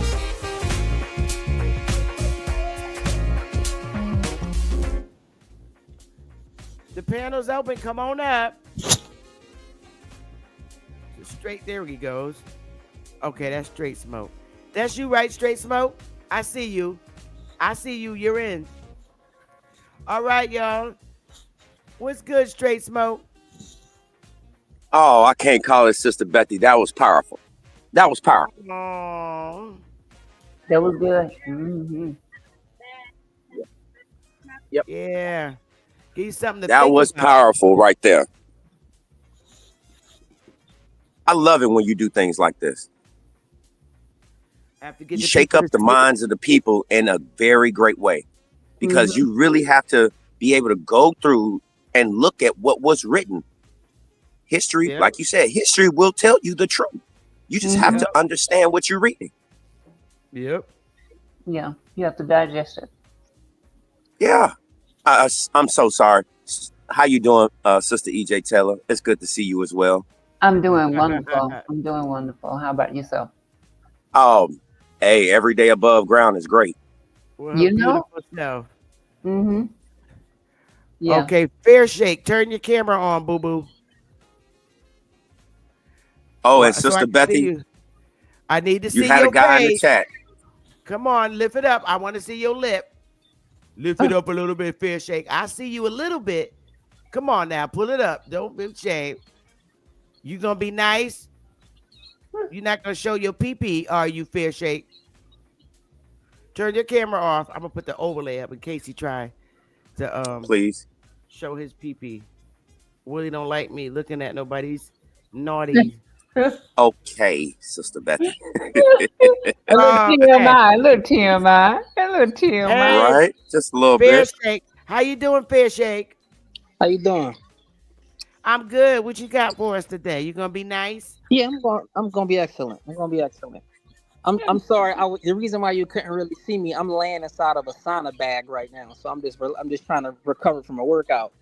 But the interesting thing about our people not realizing that we are the natives of this land is that the history that we mostly follow is the history that we were taught by the people who colonized us. And that is such an interesting thing for me. It's such because when you generally talk to our people, they don't trust the government.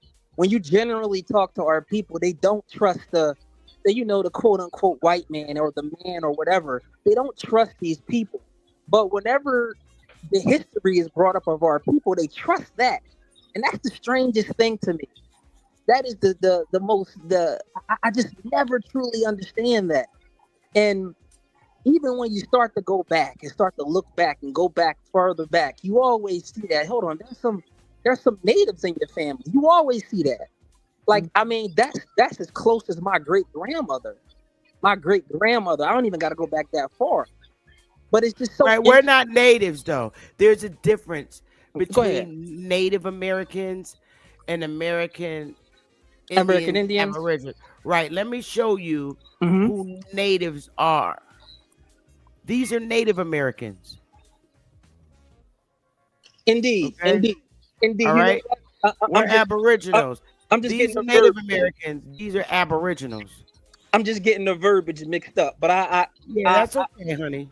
But I understand exactly what it is. Sometimes we get the verbiage mixed up. That's all. But I know exactly what you're saying. But it's just, and I appreciate the correction. No, that's okay, honey. It's just interesting that we don't that we believe. It's like we have this selective belief of the colonizers. We believe some things and we don't believe some things. We believe some things and we don't believe some things. So I just thought that was just an interesting thing, and I always appreciate your channel. I always appreciate the information of everybody that's giving information of this history that's lost. And I just came up to this. That was just my spiel. I just wanted to spill on that a little bit. Well, hold on 1 second, sweetheart, because I want to ask you something. What year were you born in? 95. Okay, so you are definitely a millennial. And see, what I'm interested to know, if it's probably the same as what my daughter was taught. What were you taught in school about our history? What was given to you? So in school, I was always taught, the basic Christopher Columbus, William Penn history. Oh boy. That's the history that I was taught in school. Christopher Columbus, William Penn, all of that, that history that where we begin at when the Europeans arrived. And that history, I'm gonna tell you something, even when I was as far as back in first grade, that history never made sense to me. It never did. I'm talking about even as far as back as first grade. I'm like, that just doesn't make sense. But it's interesting that people don't even realize that. Wouldn't it benefit them? Like, we are the only people in the world, the only people. And if there's others, then I don't know them. We are the only people in the world that don't know our history. That's the strangest thing to me. And that is done by design. And I don't understand why people can't see that. They're hiding who we are. Well, I'm going to give you one of the major reasons why you up here of our history by design. Our pastors were given instruction. They were handed the Bible. That's the new culture for the Indians that remained on the land, that remained in the States and all over throughout the United States. They were given the Bible. That's the new culture. That Christianity took away our old culture because our old culture was considered bad, evil, savage. Everything we did, our superstitions. You remember when granny threw salt out the door. Ooh, you bringing bad luck, or salt over your shoulders. That was our culture. We didn't go by what they have in these Christian books. The Christian pastors, the ceremony that takes place when you come to church on Sunday, come up and get saved in the name of Jesus, and you shall be saved. When you believe on me, you shall be saved. And not believe on yourself, but believe on me, and you're saved. If you believe in me, that's where it started at. And the baptism, that's a process, because that's to wash away the past. Because the first thing the pastor tells you, you're going to get baptized, and everything you did in the past is washed away. You're going to be reborn. Our ancestors from the get-go in the beginning. The old way of life is no more. This is the new way of life. Walk with Christ. So however we lived, our culture as Indians, everything. This is what they told our ancestors. This is why you got so many Baptist ministers. They're no longer who they were. It washed away the past. The baptism is when you go under the water, because really you're born in water in your mama's womb. So now a new baptism that's going to cleanse you. You're going to go under the water. And when you come up, you a new person. You ain't the same no more. You ain't the same old drug dealer, fish that they still tell you the same shit. Same shit. Anything you did in the past, the old way of life is no more. No more Indian culture. No more superstitious way of life the way you lived as an Indian. You are now, and they even gave you Christian Bible names, which is why you see all these common American Indian names, and we're the ones who hold those names. Johnson, Smith, Williams. We're the ones who got the American Indian common names. I'm gonna tell you this. I respect everything that you're saying, but I believe in the word. I'm gonna be honest with you. I'm not gonna. I don't knock anybody. I don't knock anybody that believes in Christianity. And I each his own. I don't knock anybody that took on that culture. I don't, because it was enforced on us by our people. So I don't knock anybody that practices any religion. Like me, I'm into Buddhism. So whatever your coping mechanism is, it makes you happy and it helps you. That's fine. I used to study Christianity. I don't do it anymore because it wasn't helping me. But I like Buddhism. So anybody that's a Christian or whatever you believe in, I'm not holding that against anybody. You have a right to worship and be in any religion you want. I just want you to know that from me and my heart. Okay? So if you believe in the Bible, that's okay. I'm not knocking you. We got people all through YouTube that believe in the Bible. I just don't, and I don't condemn nobody that does. But I just want our people to understand that that was the very thing that got rid of our original culture. Now, Christianity is a culture. It's a way of life. We had a former way of life, and it was replaced with Christianity. But you got it, Fair Shake. I love hearing from millennials.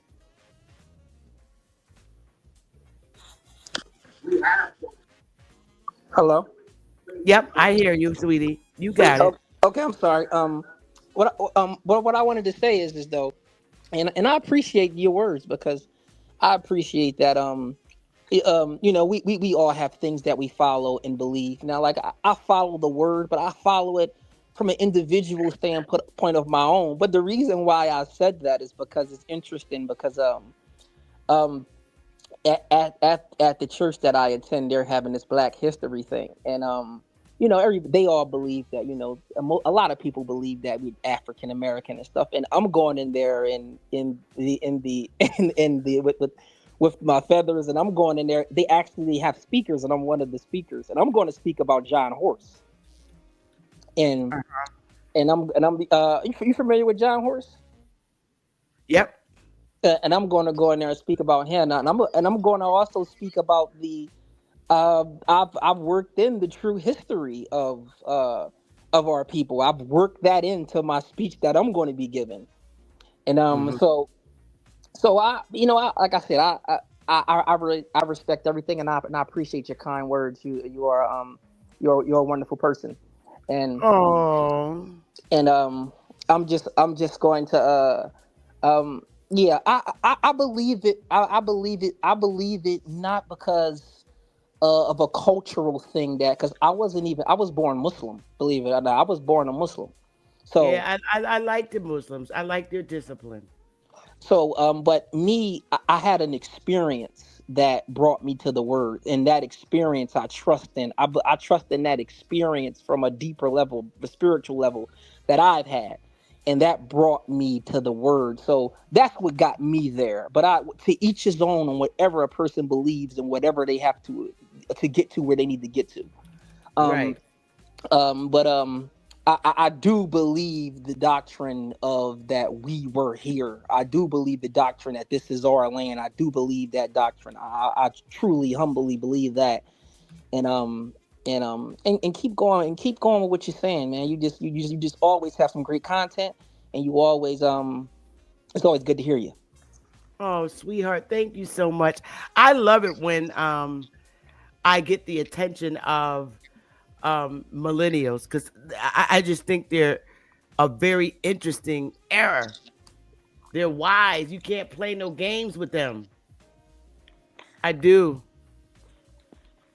I do Indeed, admire. indeed, and I appreciate you as well. But I'm gonna get off, but I'm gonna keep listening. So y'all have a good day. Okay, You you too. too, sweetheart. Come back again and visit. No doubt, Always welcome. no doubt. Have a great day, Fair Shake. You too. Oh, he's so sweet. Mhm. He's so sweet. Yeah. You can tell he has great manners and good morals, sweetheart. Wow. What you got, Well, Smokey? like they say, lean not on your own understanding, huh? Correct. Mhm. hmm They don't want you to think for yourself at all. Oh No, no, no, no, no, can't have that. no, Mhm. mm-mm. No. Just They'll like when space that you out. man created the education system, he said he does not need people to think. He need them to be workers. Mm. Right. Wow. That's right. Mm. Sister Beth, you know me. I'm a student. I'm a avid student. I love a lot because, like you said, if you do the enough digging and research, you'll find out. You might not like it, but you will find out. Mhm. Mhm. Yeah. Yeah. And there's a lot to uncover. It Oh my is. Yes. I'm gonna My show grand y'all something. my Oh, where grandfather did it told go? me the moment you stop learning is the moment you start dying. Yes, yes, yes. That's what people Yep. have. Yeah, my ancestors. Yeah. Hmm. That's a You know what? fact. You know what used to get me was when I used to ask the question, and they would always say, don't question God, or don't ask me. You asking too many questions. You too nosy." Yep. And and when my kids was growing up, it was like I allowed them to ask me anything, anything. Because to to tell someone you asking too many questions or trying to shut someone up, you're stifling their ability to question, to wonder, to want to know. Oh, I think that's you couldn't question Pastor. no. I'm just like, why? You don't know the answer, or you know the answer and you don't want to tell the truth about it. Which one is it? He had to stay on cold. Mm-hmm. Pastor Sister bet Bethy, not open his mouth, huh? if you could, real quick, because a lot of people don't understand the meaning of this word. If once you really understand the meaning of this word, it's really hard. It's really harsh. I want you to, if you could, really quick just real quick, look up the word retardation. Oh Lord. I'm serious. It sounds bad, but it's worse than you think. Really?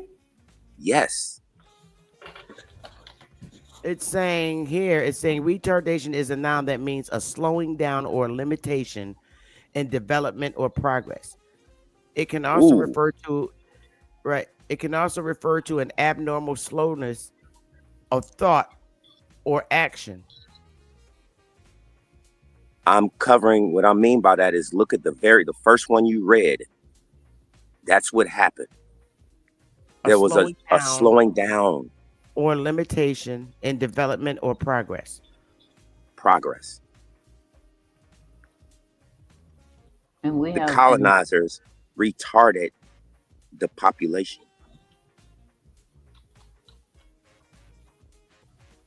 You understand what I'm Yeah. saying? Yep. Yes, A lot of sir. people think of retardation as a physical handicap.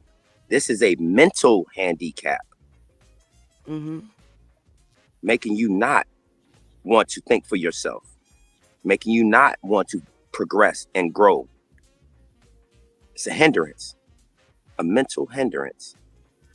You can easily retard somebody by not allowing them to read. Mm-hmm. You want to hide something from somebody, put it in the book. Yep. Make them retarded. Make them retarded. But anyway, let's get into this, y'all. Yes, ma'am. You want to read this? American Indians acquire surnames. American Indians largely acquired their surnames through forced assimilation policies by the United States government. We were forced assimilation. You do realize that by 1830. Listen, Mm-hmm.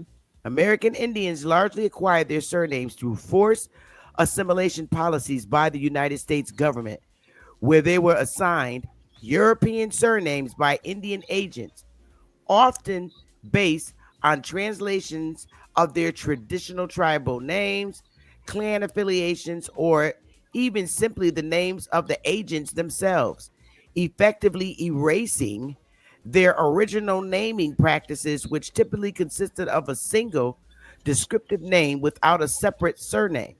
This process often occurred during the allotment era when American Indians were required to register their names on official documents. Mm. Now, let's Uh-oh. get it, y'all. I'm not playing. I told y'all I just can't. I can't. And let's get it. Let's just get it. Uh-oh. There you go. Most common American Indian names. Smith. All of us black folks that got on the census sheet that can't seem to get it. We all have these last names. Let's go now. Mm-hmm. These are common American Indian last names, and they were assigned. Oh, there's some I know. Right. That's on my family. That one, yeah. Mm-hmm. All of us have these names. Yeah. My family's names is all up in here. We hold these All in names. there. Ooh. All the black people that won't identify who the hell they are. These are not African Ooh, that little names. one right there. Yeah. These are not African names. All the Indians got these names. Everybody Yep, got that one. across these 50 states, family's last name is this. When you see Hernandez, that's because people in Puerto Rico, that's part of the United States. They were assigned these names from the Spain. They're colonizers.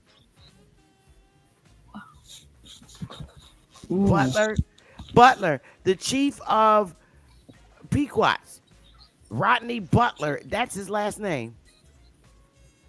He's not living under his original, they didn't have surnames.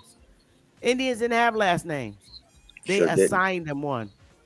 This is the one they got. Willis. My family last names is all up in this piece.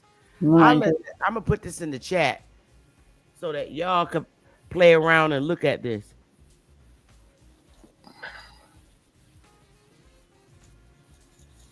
Bullard. All these last names are assigned to all those Indians that stayed in the state and didn't go to Oklahoma. You got these last names. You're not who you were. A physical description, they just put black on the census sheet because that's your physical description compared to white people. But these are all our last names. You grow up with people in your community, other Indians in your community with this last name all across the states. Mm-hmm. And that reason and them changing our names make it hard for us to find our ancestors. Actually, no, because you are your ancestors as you go back. They were given, they hold these last names. When you go all the way back, like I went back to 1800. And this last name is in 1800. The ancestor is the one that they gave these last names to, not you being born in the 40s, 50s, 60s. These last names go way back, assigned to your ancestor. This is your ancestor. If you go back, you see these last names. It follows all the way back to the ancestor that was given this name. All these last names.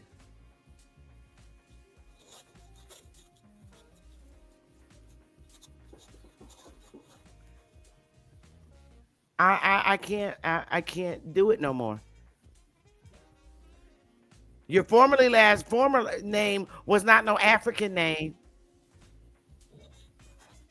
You done went through the baptism in the church, washed away your past memory. This is gonna be your new way of life to live. You're not gonna be living like you used to as an Indian.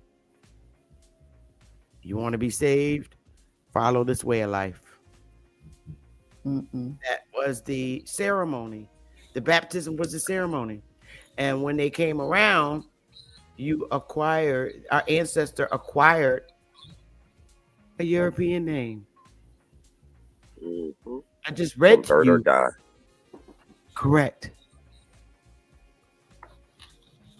Forced assimilation. Who was forced assimilated? Asians wasn't forced assimilated. It was us. That order from Jesse Jackson.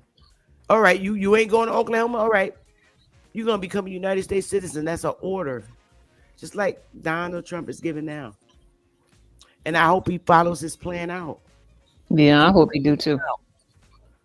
So now it's a whole new ball game. You Indians, you can run, but you can't hide. You ain't hiding from me. I just laugh. You got these last name and you run around saying you African American. No, they didn't rename you from African. You ain't had no ancestors named Ngubi Woo Woo. You had a one straight name and they gave you a surname. And our ancestors began having babies and began naming them names. Christian names. Names. Sophia, Edame. When you start hearing them names in the South, them is Indian. Edame James. That's on the American Indian assignment of last names. Lord have mercy. Edame? Sister Bethy. My grandmother's name was Ethel. Both of my grandmothers, one name is Bessie and one name is Essie. Wow. Bessie. My father's grandmother, mother name is Essie, and my grandmother, mother name is Essie. Essie Mae and Bessie. Yeah, that's her name, Ethel May. Oof. Oof. And I meant to ask that little millennial guy when he was on the piano, did any of his like great uncles wear them hats with the feather in it? White Europeans did not rock hats with feathers in them. You know, like when they going out to the club, to the juke joint, they had a damn feather in their hat. My uncles and them wore them damn feathers in the hat. You couldn't tell shit. They was going to church with their feathers in their hat. That's making a comeback today. Yeah, they starting back to wear cowboy clothes, what I'm seeing on YouTube, and cowboy hats, and the men is starting to wear the feathers in their hats again. Mm-hmm. That's wild. That's The great wild. Very return. interesting. Great return. Mm-hmm. Yep. Well, But my thing is, I've heard a lot if of people call it the Great Awakening. Yes, that too. yeah, a lot of So, people. No, you got it, honey. no, ma'am, go ahead. No. I'm You sorry. got it. You got it. It's just that right now, this is the actual turning point as far as the information. See, everything was put on hold. Well, everything was made to pause you out. Now, am I going to say that because of who we have in the presidency is making the change and all of this? Yes, I am. Yes, I am. Yes, I am. Because you know what? It took somebody to get up off their ass and come in and say, you know what? Y'all is not doing this. I got kids too. I got grandkids. No. Right. So for anyone to think for a second that your Democrat people love you and respect you, you're a whole fool. You're a whole fool. Yeah, they're making a fool out of Jasmine Crockett. Oh I'm my like, God. but look, when you getting paid for it, why not do it? But to be honest, I think she knows she's making a fool of herself. But at the cost of money, I couldn't do it. I just couldn't. I mean, where's your morality at? Where's your integrity? Money talks, bullshit walks. Man, so sad, so sad. You gotta stay with code. You see how You see how Eric Adams is about to get lifted. He didn't flip. Well, he might as well. That's why I said, I'm not gonna bash talk Jasmine. I'm not. But I'm gonna tell you, before she turned 50, I think she's about 43 now. By the time she turned 50, she's gonna be a Republican and she's gonna be scary.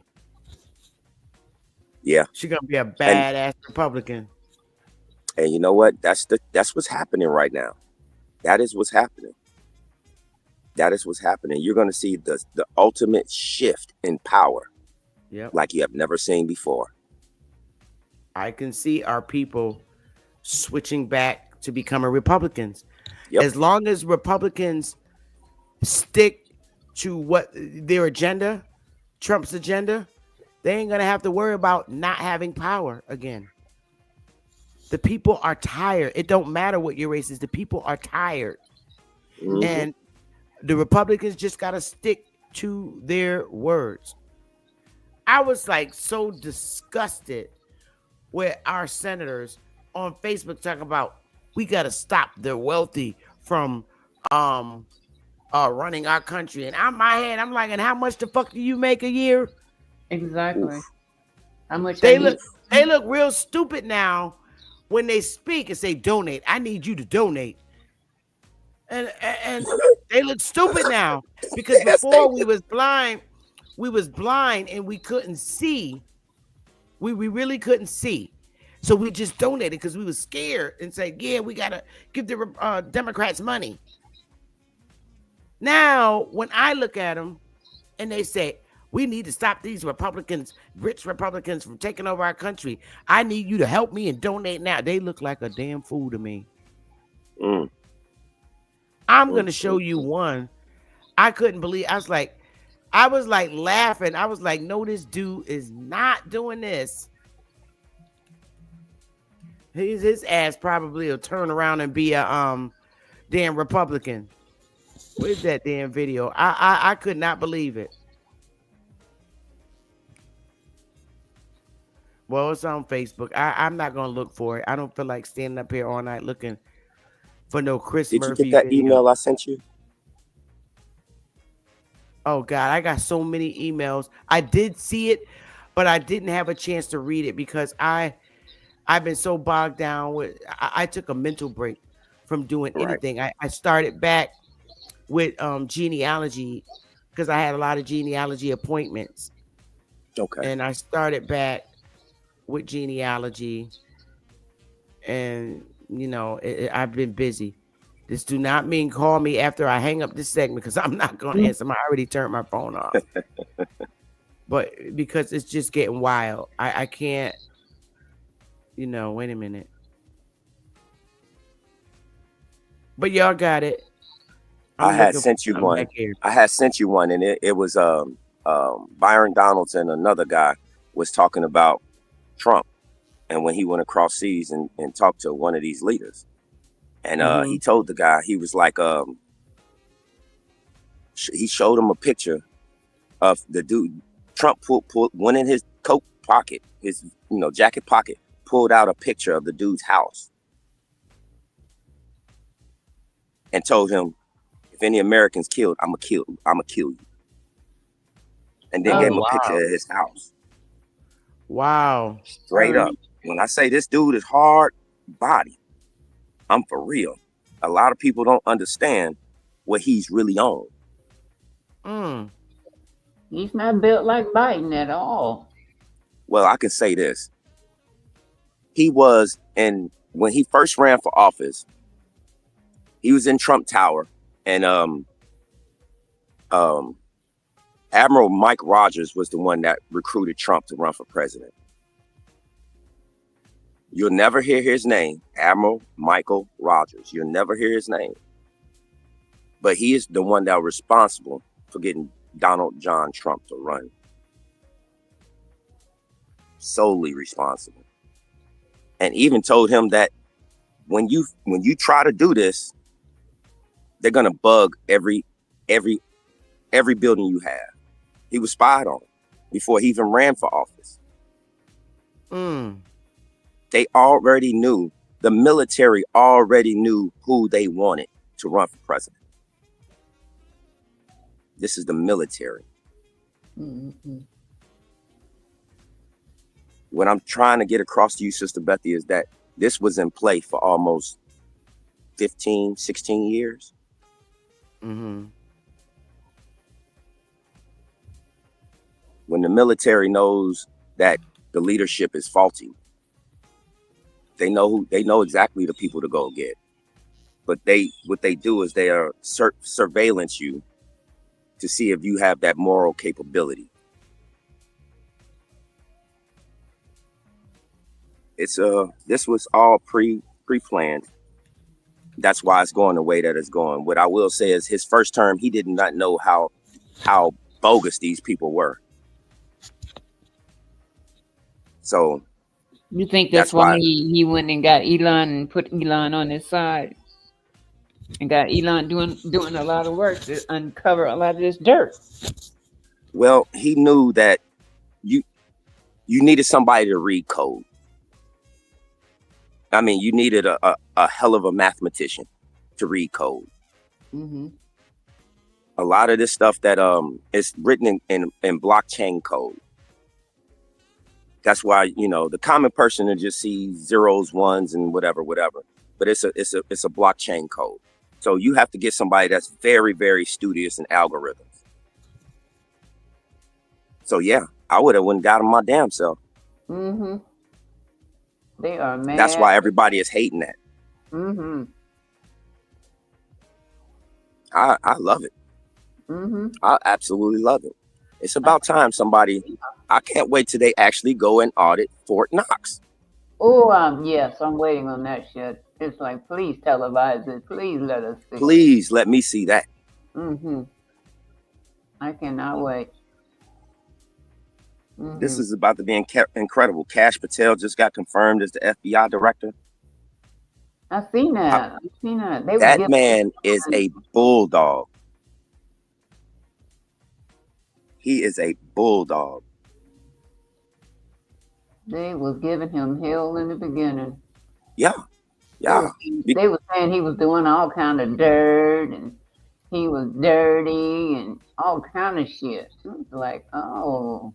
Well, that's because he has the records. He has the records. Yeah, the rabbit got the gun. The rabbit got the gun now. Ain't no fun when the rabbit got the gun. Ain't no fun when the rabbit got the gun. No. I've watched that man sit on podcasts and talk about what he would like to see as far as if he became FBI director, right? Mm-hmm. And he said, the first thing I need to do is I need to cut 50,000 people. Ooh. That's what he said. I need to cut 50,000 people. He wants to actually put the FBI back in its original states. Yeah, I was It shouldn't be no central bureaucracy. It should be in each state, which they do have departments in each state, but they want them to be centralized in each state, not in DC. This is about to be wild. And this is what a time to be alive. Mm-hmm. Mm-hmm. Do you think that they're going to give everyone this money that Elon is asking the president to do? That is going to happen. There's no doubt about it. That is going to happen. That's the only way you can kickstart the economy back up. Mm-hmm. You got to lift people up. So he knows that. I'm kind of disappointed in Speaker Mike Johnson. Now all of a sudden he wants to be fiscally responsible when the Democrats was in office. He was just rolling over like a dog. Mm-hmm. But I think that his time is limited as well. Yeah, I think a lot of them's time is limited. Yep. And a lot of them are either stepping down or you're getting fired. Like right now, I love it because Mitch McConnell is retiring. Mm-hmm. He has to retire because the dirt is about to come out on him, and he might go to jail. He might go to jail, but at his age, they're going to try to pull that age crap. Oh, yeah, of course, of course. Yeah, his wife is Chinese. He's been under the payroll for a very long time. Mm-hmm. Mm-hmm. Yeah. He ain't going to jail. Mitch ain't going to jail. I'm saying they won't do it because of his age, Sister Bethy. Oh. Yeah. Why would he be going to jail? He's he's been under the tape for a long time.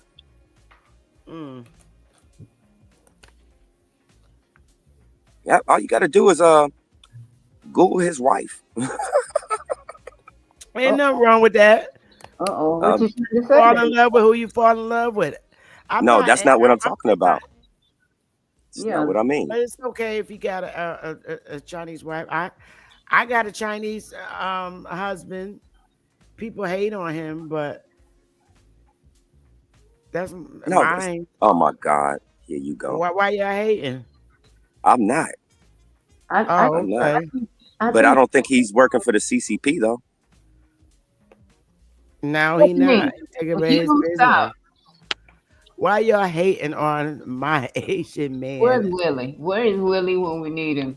Willie! Man, Willie don't want to be bothered with me no more, so I went and got an Asian man. Willie! Who loves me. Oh, my Lord. You know,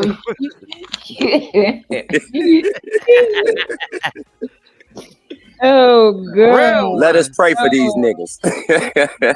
Let us pray. Y'all can hate all y'all want. Oh, we're going to go to church. Ain't gonna help. He don't want to be bothered with me no more, so I went and got an Asian man. I heard that. Hey, whatever makes you happy. Whatever make you happy. Yeah. Yeah. They jealous. People is jealous, but he is gorgeous. That's how I don't know. It's something. Anyway. It's something about that man that just make me moist. Oh my God damn. Okay. By the time I stepped out the box, because this is who replaced Willie. Nutty Professor. Who replaced Willie? They know he's gorgeous. Oh, you know, somewhere down his line, he got some Negro in him anyway. So it might. Y'all better be nice to me. Y'all sisters better be nice to me, because I could get the hookup with them damn lace fronts like he wearing. Oh my God. That lace front is better than Beyonce. She ain't got shit on Win Lou. Oh my God, no, he should. And on that note, she's trying to sell lace fronts. How did we get here? That's why it's important not to get your edges braided. Important not to get your edges braided. Them lace fronts, I can get the hookup for y'all. So don't be Mm. hating on my Asian man, my Chinese. Next Man. thing we're gonna know her Sister ass Bethany. is gonna be over there in Asia. We're gonna be like, Bethany, where you go? I'm over here with my Girl, hood. I get over there in China, they not letting me come back. Mm. They're gonna be like, Oh "You no, are my we daughter. You are my daughter. You will stay here." If they brought me over to China, they gonna love me. They ain't gonna let me come back home. Mm. Mm. I'm gonna be kept there. Lord have oh mercy. we are love of you. Mhm. Mhm. You will be my main wife. Mm. Mm. Mm. You, I will make you I a ball soup. Come, Mm. come, you sit down. You sit down. I got the bows down pat, y'all. Wow. I got the culture down pat, Byron. How did we To my get here? husband. They're gonna teach me how to Her be a past real life. wife. They're gonna In her, teach me how to be a wife. in her past life, she was an Asian. Yep. In my past life, I was a Asian. Look, look. Oh my God. That's right, T. Cortez. I got the split open for black sandals for the black kung fu show. Oh. Yeah. Mm. Oh my Lord, Mm. Sister Bethany, Why Sister are Bethany. y'all hating? I'm not hating. You know what? I'm going to go ahead and eat my bison burger. I left Willie for a Chinese man. Wow. Hey, I mean, whatever floats your boat. Yeah. Thank you. Thank you. Go ahead, They Puddin'. they treat me better than the Negroes in America. They Mm. don't be calling me the B word Oh. or Oh, all come on that. I now. don't. Yep, they treat me way better Good. than American man. I had to get me a Chinese man. Mm. Well, Okay. we Yeah. we wish you well on I that. swear. You go ahead and Yeah, eat that some done going. I bring him here to the United States. All them old funky chicks from the hood gonna be trying to get one. I'm be like, They're gonna try I'm to take see, your man. because the monks up in the mountain is gonna teach me how to use that energy to knock people out, and I ain't even gotta touch them. So if they You catch me want on to master camera, cheat flow. Willie's that's gonna kick right. his ass. They gonna give me the power. You know that power where I could just go like this. You see it on camera, they gonna fall down, but I ain't touch them. I'm like, you can't do nothing. She just fell out on her own. I ain't touch her. She had a stroke or something. I don't know. Mm-mm. Don't know what the hell happened. Sister Betty, you something Internal else. power You are from something else. meditating. Oh my Yeah. Lord. Mm-mm-mm. But I'm about to get up out of here, y'all. I think we did good Yeah. today. Tomorrow, I'm coming with another segment. Not gonna say what it is because it seems like people have a tendency to copy your content. So now Mhm. I was told by a great buddy to just use three phrase words when I do my title.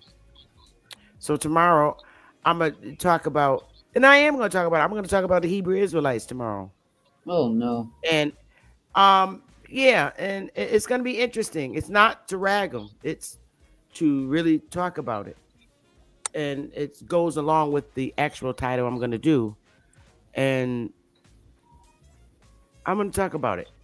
So I think a lot of Hebrew Israelites will be tuned in Mm-hmm. All right. Well, I will to check my you out, segment. Miss Yeah. Taylor. It was nice meeting you and seeing you and sharing the panel with you. My Sister last name Betty, as is always. my last name is Lee. I'm from the Lee family in China. Oh God. Very prestigious family. I'm the Lee family. Okay. And on that note, you Yeah. have a great day.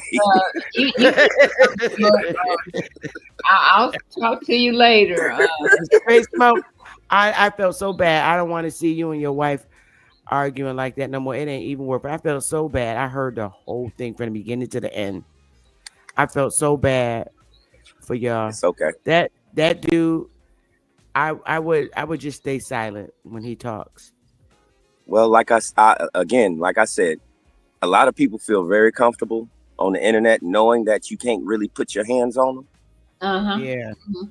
But like I said Hey, last night, Smoke. all you got to do is come on. All you got to do is come on. You know, I'm an avid hunter. Oh, Lotus, I know you ain't hate. Wait a minute. Lotus is Smoke is up in here hating on my Chinese husband. I think they're hating, but No, we're that's not. cool. No, we're not. You won't step to me step up on me if we on the street. Because I told Willie, and my Chinese man could jump up in the air and go to another state walking in the air. He don't need no airplane. Smoke, I'll see you later. I'm out. Why are you hating, me too. EJ? I ain't say I'm Bye, Sister Betty. Willie talking about tell him to come in the hood and walk through the hood and through the air like that. And I say he will. Smoke. Bye, Smoke. Smoke ran. Bye. Bye, Betty. No, I'm about to go, y'all. All right, I love y'all. I'm about to get out. I know Smoke Butt going live later. But I'm going to get out of here. I love y'all. Take it easy, y'all. I'm out.